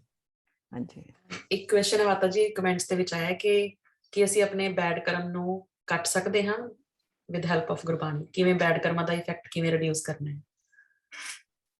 ਗੁਰਬਾਣੀ ਵਿੱਚ ਤਾਂ ਗੁਰੂ ਮਹਾਰਾਜ ਨੇ ਕਿਹਾ ਤੂੰ ਇੰਨੇ ਵੀ ਅਗਰ ਮਾੜੇ ਕਰਮ ਕੀਤੇ ਹੋਣ, ਘੋਰ ਦੁੱਖਾਂ ਘਨੇਰੇ ਦੁੱਖ ਹੋਣ ਤੇਰੇ ਜੀਵਨ ਵਿੱਚ, ਅਨਿਖਤਮ ਕਿੰਨੇ ਮਰਡਰ ਦਾ ਤੇਰੇ ਤੇ ਦੋਸ਼ ਲੱਗਿਆ ਹੋਵੇ, ਜਨਮ ਦਰਿਦਰਨ ਜਨਮਾਂ ਜਨਮਾਂ ਦੀ ਗਰੀਬੀ ਤੇਰਾ ਪਿੱਛਾ ਹੀ ਨਾ ਛੱਡੇ, ਮਹਾ ਵਿਖਿਆਦਮ ਬਖੇੜੇ ਖੜੇ ਹੀ ਰਹਿਣ ਤੇਰੇ ਜੀਵਨ ਵਿੱਚ, ਏਦਾਂ ਦਾ ਜੀਵਨ ਮਤਲਬ ਇੰਨਾ ਤੇਰਾ ਦੁੱਖਾਂ ਭਰਿਆ ਜੀਵਨ ਹੋਵੇ, ਇੰਨੇ ਤੇਰੇ ਤੇ ਮਰਡਰ ਦੇ ਵੀ ਦੋਸ਼ ਲੱਗੇ ਹੋਣ, ਮਹਾਰਾਜ ਕਹਿੰਦੇ ਮਿਟੰਤ ਸਗਲ ਸਿਮਰੰਤ ਹਰ ਨਾਨਕ ਜੈਸੇ ਪਾਵਕ ਕਾਸਟ ਭਸਮੰ ਕਰੋਤ। ਸੋ ਨਾਮ ਦੀ ਬ੍ਰਹਮ ਅਗਨੀ ਦੇ ਵਿੱਚ ਇਹ ਸਾਰੇ ਭਸਮ ਹੋ ਜਾਣਗੇ, ਜਿਵੇਂ ਲੱਕੜਾਂ ਦੇ ਢੇਰ ਨੂੰ ਅੱਗ ਲਾ ਦੋ ਉਹ ਸਵਾਹ ਹੋ ਜਾਂਦਾ ਹੈ। ਇਵੇਂ ਹੀ ਨਾਮ ਦੀ ਬ੍ਰਹਮ ਅਗਨੀ ਵਿੱਚ ਜਦੋਂ ਰੱਬੀ ਗੁਣ ਅੰਦਰ ਜਾਗਰਤ ਹੋਈ ਜਾਂਦੇ ਨੇ ਨਾ, ਇਹ ਸਾਰੀਆਂ ਜਨਮਾਂ ਦੀਆਂ ਮੈਲਾਂ ਸਾਫ਼ ਹੋਈ ਜਾਂਦੀਆਂ ਗੁਰੂ ਦੀ ਕਿਰਪਾ ਦੇ ਨਾਲ। ਸੋ ਰੱਬੀ ਗੁਣ ਨਾਮ ਜਪਣ ਦਾ ਮਤਲਬ ਹੀ ਇਹੀ ਹੈ ਕਿ ਰੱਬ ਵਰਗੇ ਗੁਣ ਅੰਦਰ ਆਈ ਜਾਣ, ਚਾਹੇ ਕੀਰਤਨ ਸੁਣ ਕੇ, ਵਾਹਿਗੁਰੂ ਜਪ ਕੇ, ਮੂਲ ਮੰਤਰ ਕਰਕੇ ਉਹ ਸਾਡੀਆਂ ਮੈਲਾਂ ਜਿਹੜੀਆਂ ਸਾਫ਼ ਹੋਈ ਜਾਣ। ਸੋ ਇਹ ਨਾਮ ਦਾ ਬਾਣੀ ਦਾ ਸਿਧਾਂਤ ਹੀ ਇਹੀ ਹੈ ਕਿ ਸਾਡੀਆਂ ਮੈਲਾਂ ਸਾਫ਼ ਹੁੰਦੀਆਂ ਨੇ। ਸੋ ਕਿਸੇ ਨੇ ਘਬਰਾਣਾ ਨਹੀਂ ਕਿ ਹੁੰਦੇ ਨਹੀਂ ਹੈ। ਗੁਰੂ ਮਹਾਰਾਜ ਕਹਿੰਦੇ ਨੇ ਹਰ ਕੋ ਨਾਮ ਸਦਾ ਸੁਖਦਾਈ, ਜਾ ਕੋ ਸਿਮਰ ਅਜਾਮਲ ਉਦਰਿਓ ਗਨ ਕਾਹੂ ਮਤ ਪਾਈ। ਅਜਾਮਲ ਪਾਪੀ ਜਗ ਜਾਣੇ ਨਿਮਕ ਮਾਹੇ ਨਿਸਤਾਰਾ। ਜਗ ਕਹਿੰਦਾ ਸੀ ਇਹ ਪਾਪੀ ਪਾਪੀ ਪਾਪੀ, ਉਹ ਤਾਂ ਨਿਸਤਾਰਾ ਹੋ ਗਿਆ। ਸੋ ਸਾਡਾ ਵੀ ਹੋ ਸਕਦਾ ਹੈ, ਬਸ ਚੱਲੀਏ ਅਸੀਂ ਸੱਚ ਦੇ ਮਾਰਗ ਤੇ। ਠੀਕ ਹੈ ਜੀ। ਜੀ ਮਲਕੀਤ ਵੀਰ ਜੀ, ਨੈਕਸਟ ਤੁਸੀਂ ਪੁੱਛਣਾ ਚਾਹੁੰਦੇ ਕੁਝ? ਹਾਂਜੀ ਭੈਣ ਜੀ, ਵਾਹਿਗੁਰੂ ਜੀ ਕਾ ਖਾਲਸਾ, ਵਾਹਿਗੁਰੂ ਜੀ ਕੀ ਫਤਿਹ। ਵਾਹਿਗੁਰੂ ਜੀ ਕੀ ਫਤਿਹ ਜੀ। ਹਾਂਜੀ ਭੈਣ ਜੀ, ਦਾਸ ਸਾਹਿਬ ਜੀ ਦੀ ਵੀਡੀਓਸ ਵਾਚ ਕਰਦਾ, ਗੁਰੂ ਸਾਹਿਬ ਜੀ ਦੀ ਕਿਰਪਾ ਨਾਲ ਜੋ ਆਪ ਜੀ ਆਪਣਾ ਸੰਗਤੀ ਰੂਪ ਚ ਗਿਆਨ ਵੰਡਦੇ, ਬਹੁਤ ਹੀ ਅੱਛਾ ਉਪਰਾਲਾ ਹੈ। ਮਹਾਰਾਜ ਆਪ ਜੀ ਨੂੰ ਏਦਾਂ ਹੀ ਕਿਰਪਾ ਕਰਨ, ਬਣਾਈ ਰੱਖਣ। ਦਾਸ ਦਾ ਇੱਕ ਛੋਟਾ ਸਵਾਲ ਸੀਗਾ ਭੈਣ ਜੀ। ਹਾਂਜੀ, ਆਪਣਾ ਐਕਸਪੀਰੀਅੰਸ ਰਿਹਾ ਪਿਛਲੇ 2.5-3 ਸਾਲ ਚ ਨਾ, ਦਾਸ ਨੂੰ ਕੀਰਤਨ ਚ ਬਾਣੀ ਕੀਰਤਨ ਚ ਬਹੁਤ ਮਿੱਠੀ ਲੱਗਦੀ, ਜੀ ਕਰਦਾ ਕਿ ਬਹੁਤ ਉੱਚੀ ਉੱਚੀ ਦਾਸ ਪੜਦਾ ਬਾਣੀ ਨਾਲ, ਸੰਗਤ ਦੇ ਨਾਲ ਬਹੁਤ ਆਨੰਦ ਮਾਣਦਾ। ਜਦ ਗੁਰੂ ਸਾਹਿਬ ਜੀ ਦੀ ਕਿਰਪਾ ਨਾਲ ਘਰੇ ਪੜੀਦਾ ਨਾ ਬਾਣੀ, ਉਸ ਟਾਈਮ ਉਹੀ ਤੁਕ ਹੁੰਦੀ ਹੈ, ਉਹਦਾ ਕੁਝ ਹੋਰ ਉਹਦਾ, ਉਹ ਸੰਗਤ ਚ ਲਾਈਕ ਉਹ ਪਤਾ ਨਹੀਂ ਕੀ ਖੇਡਾ ਬਣਾਉਂਦੀ ਹੈ। ਮੇਰੇ ਕੋ I don't have words to explain ਇਹ ਕੀ ਖੇਡ ਹੈ। ਉੱਥੇ ਜੀ ਕਰਦਾ ਕਿ ਮਤਲਬ ਮੈਂ ਆਪਣੇ ਅੰਦਰੋਂ ਪੂਰੀ ਬਾਣੀ ਨੂੰ ਮਤਲਬ ਖੁੱਲ ਕੇ ਜਿੱਦਾਂ ਨਾ ਲਾਈਕ। ਤੇ ਜਦ ਆਪਾਂ ਨੋਰਮਲ ਪਾਠ ਕਰਦੇ ਆ ਘਰੇ, ਗੁਰੂ ਸਾਹਿਬ ਜੀ ਆ ਜਾਂਦੇ ਨੇ, ਸਾਲ ਚ 2 ਵਾਰ ਕਿਰਪਾ ਕਰਕੇ ਦਰਸ਼ਨ ਕਰਦੇ ਦਿੰਦੇ ਨੇ ਆਪਣੇ ਬੱਚਿਆਂ ਨੂੰ, ਤੇ ਚਰਨ ਪਾਉਂਦੇ ਨੇ, ਤੇ ਸਹਿਜ ਪਾਠ ਦੀ ਸੇਵਾ ਲੈਂਦੇ ਨੇ। ਤੇ ਉਹ ਜਿਹਦਾ ਘੰਟੇ ਚ 20-22 ਦੀ ਐਵਰੇਜ ਹੁੰਦੀ, 24 ਦੀ ਅੰਗਾਂ ਦੀ ਨਾ ਮਹਾਰਾਜ ਸਾਹਿਬ ਸੇਵਾ ਲੈਂਦੇ ਨੇ। ਉਹ ਇੰਨਾ ਨਹੀਂ ਪਤਾ ਲੱਗਦਾ, ਜਿੱਦਾਂ ਆਪਾਂ ਪੜ੍ਹਦੇ ਚਲੇ ਆ, ਪਤਾ ਵੀ ਨਹੀਂ ਲੱਗਦਾ ਆਪਾਂ ਕੀ ਗੁਰੂ ਸਾਹਿਬ ਦੇ ਦਰਸ਼ਨ ਕੀਤੇ ਇੰਨੀ। ਪਰ ਜਦ ਉਹੀ ਜਦ ਸੰਗਤ ਚ ਉਹ ਸ਼ਬਦ ਚੱਲ ਰਿਹਾ ਹੁੰਦਾ, ਉਹ ਤੁਹਾਨੂੰ ਪੂਰਾ ਅੰਦਰੋਂ ਹਿਲਾ ਦਿੰਦਾ ਹੈ ਕਿ ਗੁਰੂ ਸਾਹਿਬ ਤਾਂ ਏਦਾਂ ਕਹਿ ਰਹੇ ਨੇ। ਕੁਛ ਅਰਥ ਵੀ ਉੱਪਰ ਆ ਰਹੇ ਹੁੰਦੇ ਨੇ, ਆਈ ਗੁਰਬਾਣੀ ਨਾਲ ਸਕਰੀਨ ਤੇ ਸੰਗਤ ਚ ਆਪਾਂ ਅਖੰਡ ਕੀਰਤਨ ਜੱਥੇ ਚ ਕਰਦੇ ਆ ਨਾ, ਜਦ ਸੈਟਰਡੇ ਤੇ ਜਦ ਅਰਥ ਦੇਖਦੇ ਆ, ਫਿਰ ਅੰਦਰ ਆਪਣਾ ਜੀਵਨ ਏਦਾਂ ਲੱਗਦਾ ਆਤਮਾ ਧਿਕਾਰ ਦੀ, ਨਹੀਂ ਇਹ ਨਹੀਂ ਕਰਨਾ ਮਲਕੀਤ ਸਿੰਘ ਜੀ, ਮੇਰਾ ਗੁਰੂ ਤਾਂ ਏਦਾਂ ਕਹਿੰਦਾ ਨਾ। ਇਹ ਖੇਡ ਬਾਣੀ ਗੁਰੂ ਨਾਨਕ ਸਾਹਿਬ ਜੀ ਦੀ ਸ਼ਾਇਦ ਇਹੀ ਦਾਤ ਹੈ ਕੀਰਤਨ ਦੀ, ਸ਼ਾਇਦ, ਹਨਾ, ਪਤਾ ਨਹੀਂ। ਗੁਰੂ ਮਹਾਰਾਜ ਕਹਿੰਦੇ ਸੰਗਤ ਕਾ ਫਲ ਬਹੁਤ ਅਧਿਕਾਈ। ਵਾਹਿਗੁਰੂ ਮੇਰੇ ਮਾਧੋ ਜੀ, ਸਤ ਸੰਗਤ ਮਿਲੇ ਸੋ ਤਰਿਆ। ਇਸੇ ਕਾਰਨ ਸੰਗਤ ਦੀ ਇੰਨੀ ਮਹਿਮਾ ਹੈ। ਸੋ ਸੰਗਤ ਵਿੱਚ ਕਲੈਕਟਿਵ એનર્ਜੀ ਇਕੱਠੀ, ਉਹ ਸਾਰਾ ਫਿਰ ਇੱਕੋ ਹੀ ਭਾਵ, ਇੱਕੋ ਹੀ એનર્ਜੀ, ਉਹ ਫਿਰ ਏਦਾਂ ਦੀਆਂ ਵਾਈਬ੍ਰੇਸ਼ਨਸ ਹੁੰਦੀਆਂ ਨੇ, ਸਾਡੇ ਮਨ ਨੂੰ ਇਧਰੋਂ ਜਾਣੋਂ ਰੋਕ ਲੈਂਦੀਆਂ ਨੇ। ਸੰਗਤ ਦਾ ਇਤਨਾ ਜ਼ਿਆਦਾ ਫਲ ਹੈ। ਬਾਣੀ ਵਿੱਚ ਜਿਹੜਾ ਵਾਰ-ਵਾਰ ਸੰਗਤ ਕਰਨ ਨੂੰ ਕਿਹਾ, ਉਹ ਇਹੀ ਪਰਪਸ ਹੈ ਵੀ ਇਕੱਠੇ ਹੋ ਜਾਓ, ਤੁਸੀਂ ਮਿਲ ਕੇ ਗਾਓ, ਮਿਲ ਕੇ ਜਪੋ, ਮਿਲ ਕੇ ਬਾਣੀ ਪੜ੍ਹੋ, ਨਿਤਨੇਮ ਇਕੱਠੇ ਹੋ ਕੇ ਕਰੋ। ਪਰਿਵਾਰ ਵਿੱਚ ਵੀ ਨਾ ਇਕੱਲੇ ਦੀ ਬਜਾਏ ਜਿੰਨੇ ਪਰਿਵਾਰ ਦੇ ਮੈਂਬਰ ਮਿਲ ਕੇ ਨਿਤਨੇਮ ਕਰੋ, ਉਹਦਾ ਫਲ ਦੇਖਿਓ, ਇਕੱਲੇ ਬੈਠ ਕੇ ਕਰਿਓ। ਫਲ ਮੀਨਸ ਤੁਹਾਨੂੰ ਫੀਲ ਹੋਣ ਲੱਗ ਜਾਣਾ, ਉਹ ਪਤਾ ਲੱਗ ਜਾਂਦਾ। ਹਾਂਜੀ, ਸੰਗਤ ਚ ਸਾਨੂੰ ਆਪਾਂ ਨਿਤਨੇਮ ਕਰਦੇ ਬਹੁਤ ਆਨੰਦ ਬਣਦਾ। ਐਵਰੀਡੇ ਵਿਚਾਰ ਜੀ ਅਸੀਂ ਘਰ ਚ। ਤੇ ਦਾਸ ਦਾ ਇੱਕ ਚੀਜ਼ ਸੀਗਾ, ਇਸ ਤੋਂ ਰਿਲੇਟਡ ਹੀ ਸੀਗਾ, ਮੈਂ ਸੌਰੀ ਉਹ ਮੈਂ ਤੁਹਾਨੂੰ ਕਹਿ ਨਹੀਂ ਪਾਇਆ ਕਿ ਸਾਨੂੰ ਬਾਣੀ ਇਕੱਲੇ ਬਹਿ ਕੇ ਜਦ ਆਪਾਂ ਸੈਂਚੀਆਂ ਤੋਂ ਦਰਸ਼ਨ ਕਰਾਂਗੇ, ਉਹ ਸਾਨੂੰ ਕਦੋਂ ਲਾਈਕ ਜਿੱਦਾਂ ਆਪਾਂ ਨੂੰ ਹੁਣ ਵਾਹਿਗੁਰੂ ਸਿਮਰਨ ਕਰਦੇ ਆ ਨਾ, ਉਹ ਜਿੱਦਾਂ ਕਰਦੇ ਕਿ ਕਰੀ ਜਾਈ ਜਿੱਦਾਂ ਟਾਈਮ, ਜਿੱਦਾਂ ਮਹਾਰਾਜ ਕਹਿੰਦੇ ਕਿ ਵਾਹਿਗੁਰੂ ਸਿਮਰਨ ਅੱਛਾ ਲੱਗਣ ਲੱਗ ਜਾਂਦਾ ਨਾ। ਬਾਣੀ ਦਾ ਵੀ ਸਾਨੂੰ ਕਦ ਹੋਏਗਾ ਕਿ ਜੇ ਸਾਨੂੰ ਬਹੁਤ ਮਿੱਠੀ ਲੱਗਣ ਲੱਗ ਜਾਏਗੀ, ਆਪਾਂ ਹੁਣ ਇਹਨੂੰ ਸਹਿਜ ਪਾਠ ਦੇ ਇੰਨੇ ਅੰਗ ਰੋਜ਼ ਕਰ ਲਈਏ ਇੱਕ, ਜਾਂ ਬਾਣੀ ਅੱਛੀ ਲੱਗ ਰਹੀ ਇੱਕ ਤੁਕ ਨੂੰ ਬੋਲਦੇ ਜਾਈਏ, ਇਹ ਜਾਂ ਆਨੰਦ ਆਉਂਦੇ ਜਾਂਦੇ ਗਾਉਂਦੇ ਜਾਈਏ, ਉਹ ਕਦੋਂ ਏਦਾਂ ਦੀ ਖੇਡ ਕਿੱਦਾਂ ਵਰਤੇਗੀ ਉਹ? ਉਹਦੇ ਲਈ ਮੈਂ ਹਮੇਸ਼ਾ ਹੀ ਸੰਗਤ ਜੀ ਬੇਨਤੀ ਕਰਦੀ ਹੁੰਦੀ ਹਾਂ ਕਿ ਡਾਇਰੀ ਪੈਨ ਕੋਲ ਰੱਖਿਆ ਕਰੋ, ਜਦੋਂ ਵੀ ਗੁਰਬਾਣੀ ਪੜ੍ਹਦੇ ਹੋ, ਲਿਖਦੇ ਹੋ, ਸੁੱਚੀ ਰੱਖ ਲਓ। ਸੋ ਜਿਹੜੀ ਮਤਲਬ ਹੌਲੀ ਹੌਲੀ ਸਹਿਜ ਭਾਵ ਨਾਲ ਉਹਦੇ ਅਰਥ ਸਮਝ ਕੇ ਪੜ੍ਹੋ। ਕੋਈ ਕਾਹਲੀ ਨਹੀਂ, ਅੱਜ ਅਸੀਂ 20 ਅੰਕ ਕਰਨੇ ਨੇ ਜਾਂ 6 ਮਹੀਨਿਆਂ 'ਚ ਪੂਰਾ ਕਰਨਾ, ਇਹ ਤਾਂ ਰੱਖੋ ਹੀ ਨਾ ਮਨ ਵਿੱਚ, ਅਗਰ ਰਸ ਲੈਣਾ ਆ। ਫਿਰ ਤਾਂ ਬਾਣੀ ਦੀ ਪੰਕਤੀ ਜਿਹੜੀ ਅੱਛੀ ਲੱਗਦੀ ਉਹਨੂੰ ਨੋਟ ਕਰ ਲਓ, ਹੈ ਨਾ। ਫਿਰ ਦਿਨ 'ਚ 3-4 ਵਾਰ ਡਾਇਰੀ ਖੋਲ ਕੇ ਦੇਖਿਆ ਕਰੋ ਤੇ ਕਿਹੜੀਆਂ ਪੰਕਤੀਆਂ ਅੱਜ ਅਸੀਂ ਨੋਟ ਕੀਤੀਆਂ ਨੇ। ਫਿਰ ਉਹ ਜਿੱਦਾਂ ਪੜ੍ਹੀ ਜਾਓਗੇ ਅੰਦਰ ਜਾਈ ਜਾਓਗੇ, ਜੀਵਨ ਵੀ ਉਹੋ ਜਿਹਾ ਬਣੀ ਜਾਏਗਾ। ਸੋ ਗੁਰਬਾਣੀ ਦਾ ਤਾਂ ਇੱਕੋ ਹੀ ਸ਼ਬਦ ਨਹੀਂ ਮਾਣ ਉਹਨੂੰ, ਅਗਰ ਦਿਨ ਭਰ ਅਸੀਂ ਗੁਣਗੁਣਾਈ ਜਾਈਏ ਉਹਨੇ ਮੇਲਾ ਵੀ ਸਾਫ਼ ਕਰੀ ਜਾਣੀ ਆ। ਇਹ ਤਾਂ ਐਡੇ ਵੱਡੇ ਭਾਗ ਨੇ, ਸਾਨੂੰ ਸਾਰਾ ਗੁਰਬਾਣੀ ਪੜ੍ਹਨ ਦਾ, ਦਰਸ਼ਨ ਕਰਨ ਦਾ ਮੌਕਾ ਮਿਲਦਾ। ਡਾਇਰੀ ਪੈਨ ਜ਼ਰੂਰ ਰੱਖੋ। ਇੱਕ ਵਾਰ ਜੀਵਨ ਦੇ ਵਿੱਚ ਵਿਦ ਮੀਨਿੰਗ ਪਾਠ ਤੁਸੀਂ ਆਪ ਜੀ ਨੂੰ ਸੌਣ ਤੋਂ ਪਹਿਲਾਂ ਦੇਖਿਓ ਕਿਹੜੀਆਂ ਪੰਕਤੀਆਂ ਤੁਸੀਂ ਨੋਟ ਕੀਤੀਆਂ। ਕੁਛ ਤਾਂ ਏਦਾਂ ਦੀਆਂ ਨੋਟ ਕਰ ਲੈਣੀਆਂ ਵੀ ਗੁਰੂ ਮਹਾਰਾਜ ਨੇ ਇਹ ਕਿਹਾ ਪਰ ਮੇਰਾ ਜੀਵਨ ਹਾਲੇ ਚੱਲ ਨਹੀਂ ਰਿਹਾ। ਕੁਛ ਇਹੋ ਜਿਹੀਆਂ ਕਰ ਲੈਣੀਆਂ ਜਿਹਦੇ ਚੋਂ ਪ੍ਰੇਮ ਮਿਲ ਰਿਹਾ ਹੈ। ਇਹ ਤੁਸੀਂ ਏਦਾਂ ਨੋਟ ਕਰਕੇ ਫਿਰ ਦੇਖੋ, ਫਿਰ ਤਾਂ ਅਗਲੇ ਦਿਨ ਵੀ ਇੰਤਜ਼ਾਰ ਰਹਿਣੀ, ਅੱਜ ਗੁਰੂ ਸਾਹਿਬ ਜੀ ਮੈਨੂੰ ਕੀ ਕਹਿ ਰਹੇ ਨੇ, ਅੱਜ ਗੁਰੂ ਸਾਹਿਬ ਜੀ ਮੈਨੂੰ ਕੀ ਕਹਿ ਰਹੇ ਨੇ। ਹਾਂਜੀ, ਅੱਛਾ ਭੈਣ ਜੀ, ਇੱਕ ਗੱਲ ਪੁੱਛਣੀ ਸੀ ਨਾਲ ਹੀ ਰਿਲੇਟਡ, ਜਿੱਦਾਂ ਦਾਸ ਦੀ ਹੁਣ ਏਜ 46 ਹੈ ਆਲਮੋਸਟ, ਹਨਾ, ਤੇ ਮੈਮਰੀ ਵੀ ਇੰਨੀ ਉਹ ਨਹੀਂ ਹੈ। ਮੈਂ ਪਿੱਛੇ ਹੁਣੀ 2-2.5-3 ਸਾਲ ਤੋਂ ਜੁੜਿਆ, ਮੈਨੂੰ ਯਾਦ ਕਰਨ ਦੀ ਮੇਰੀ ਮੈਮਰੀ ਇੰਨੀ ਉਹ ਨਹੀਂ ਹੈ। ਜੇ ਆਪਾਂ ਗੁਰੂ ਕਰੀ ਜਾਂਦੇ ਆ ਨਾ, ਉਹ ਵੀ ਮਤਲਬ ਸਾਨੂੰ ਉਹਦੀ ਖਿੱਚ ਪੈਂਦੀ ਹੈ ਜੇ ਵਾਹਿਗੁਰੂ ਸਿਮਰਨ ਦੀ, ਤੇ ਦੈਟਸ ਸੇਮ ਥਿੰਗ। ਕੋਈ ਏਦਾਂ ਨਹੀਂ ਹੈ ਕਿ ਆਪਾਂ ਨਾ ਫਿਰ ਬਾਣੀ ਨਹੀਂ, ਕਈ ਵਾਰ ਹੁੰਦਾ ਕਿ ਬਾਣੀ ਕੰਠ ਕਰਾਂ, ਗੁਰਸਿੱਖਾਂ ਨੂੰ ਬੜੀ ਬਾਣੀ ਕੰਠ ਹੈ, ਆਸਾ ਦੀ ਵਾਰ, ਸੁਖਮਨੀ ਸਾਹਿਬ ਦੇ ਪਾਠ ਕੰਠ ਨੇ ਨਾ, ਚਲੋ ਨਿਤਨੇਮ ਗੁਰੂ ਸਾਹਿਬ ਦੀ ਕਾਫੀ ਕਿਰਪਾ ਨਾਲ ਹੈਗਾ।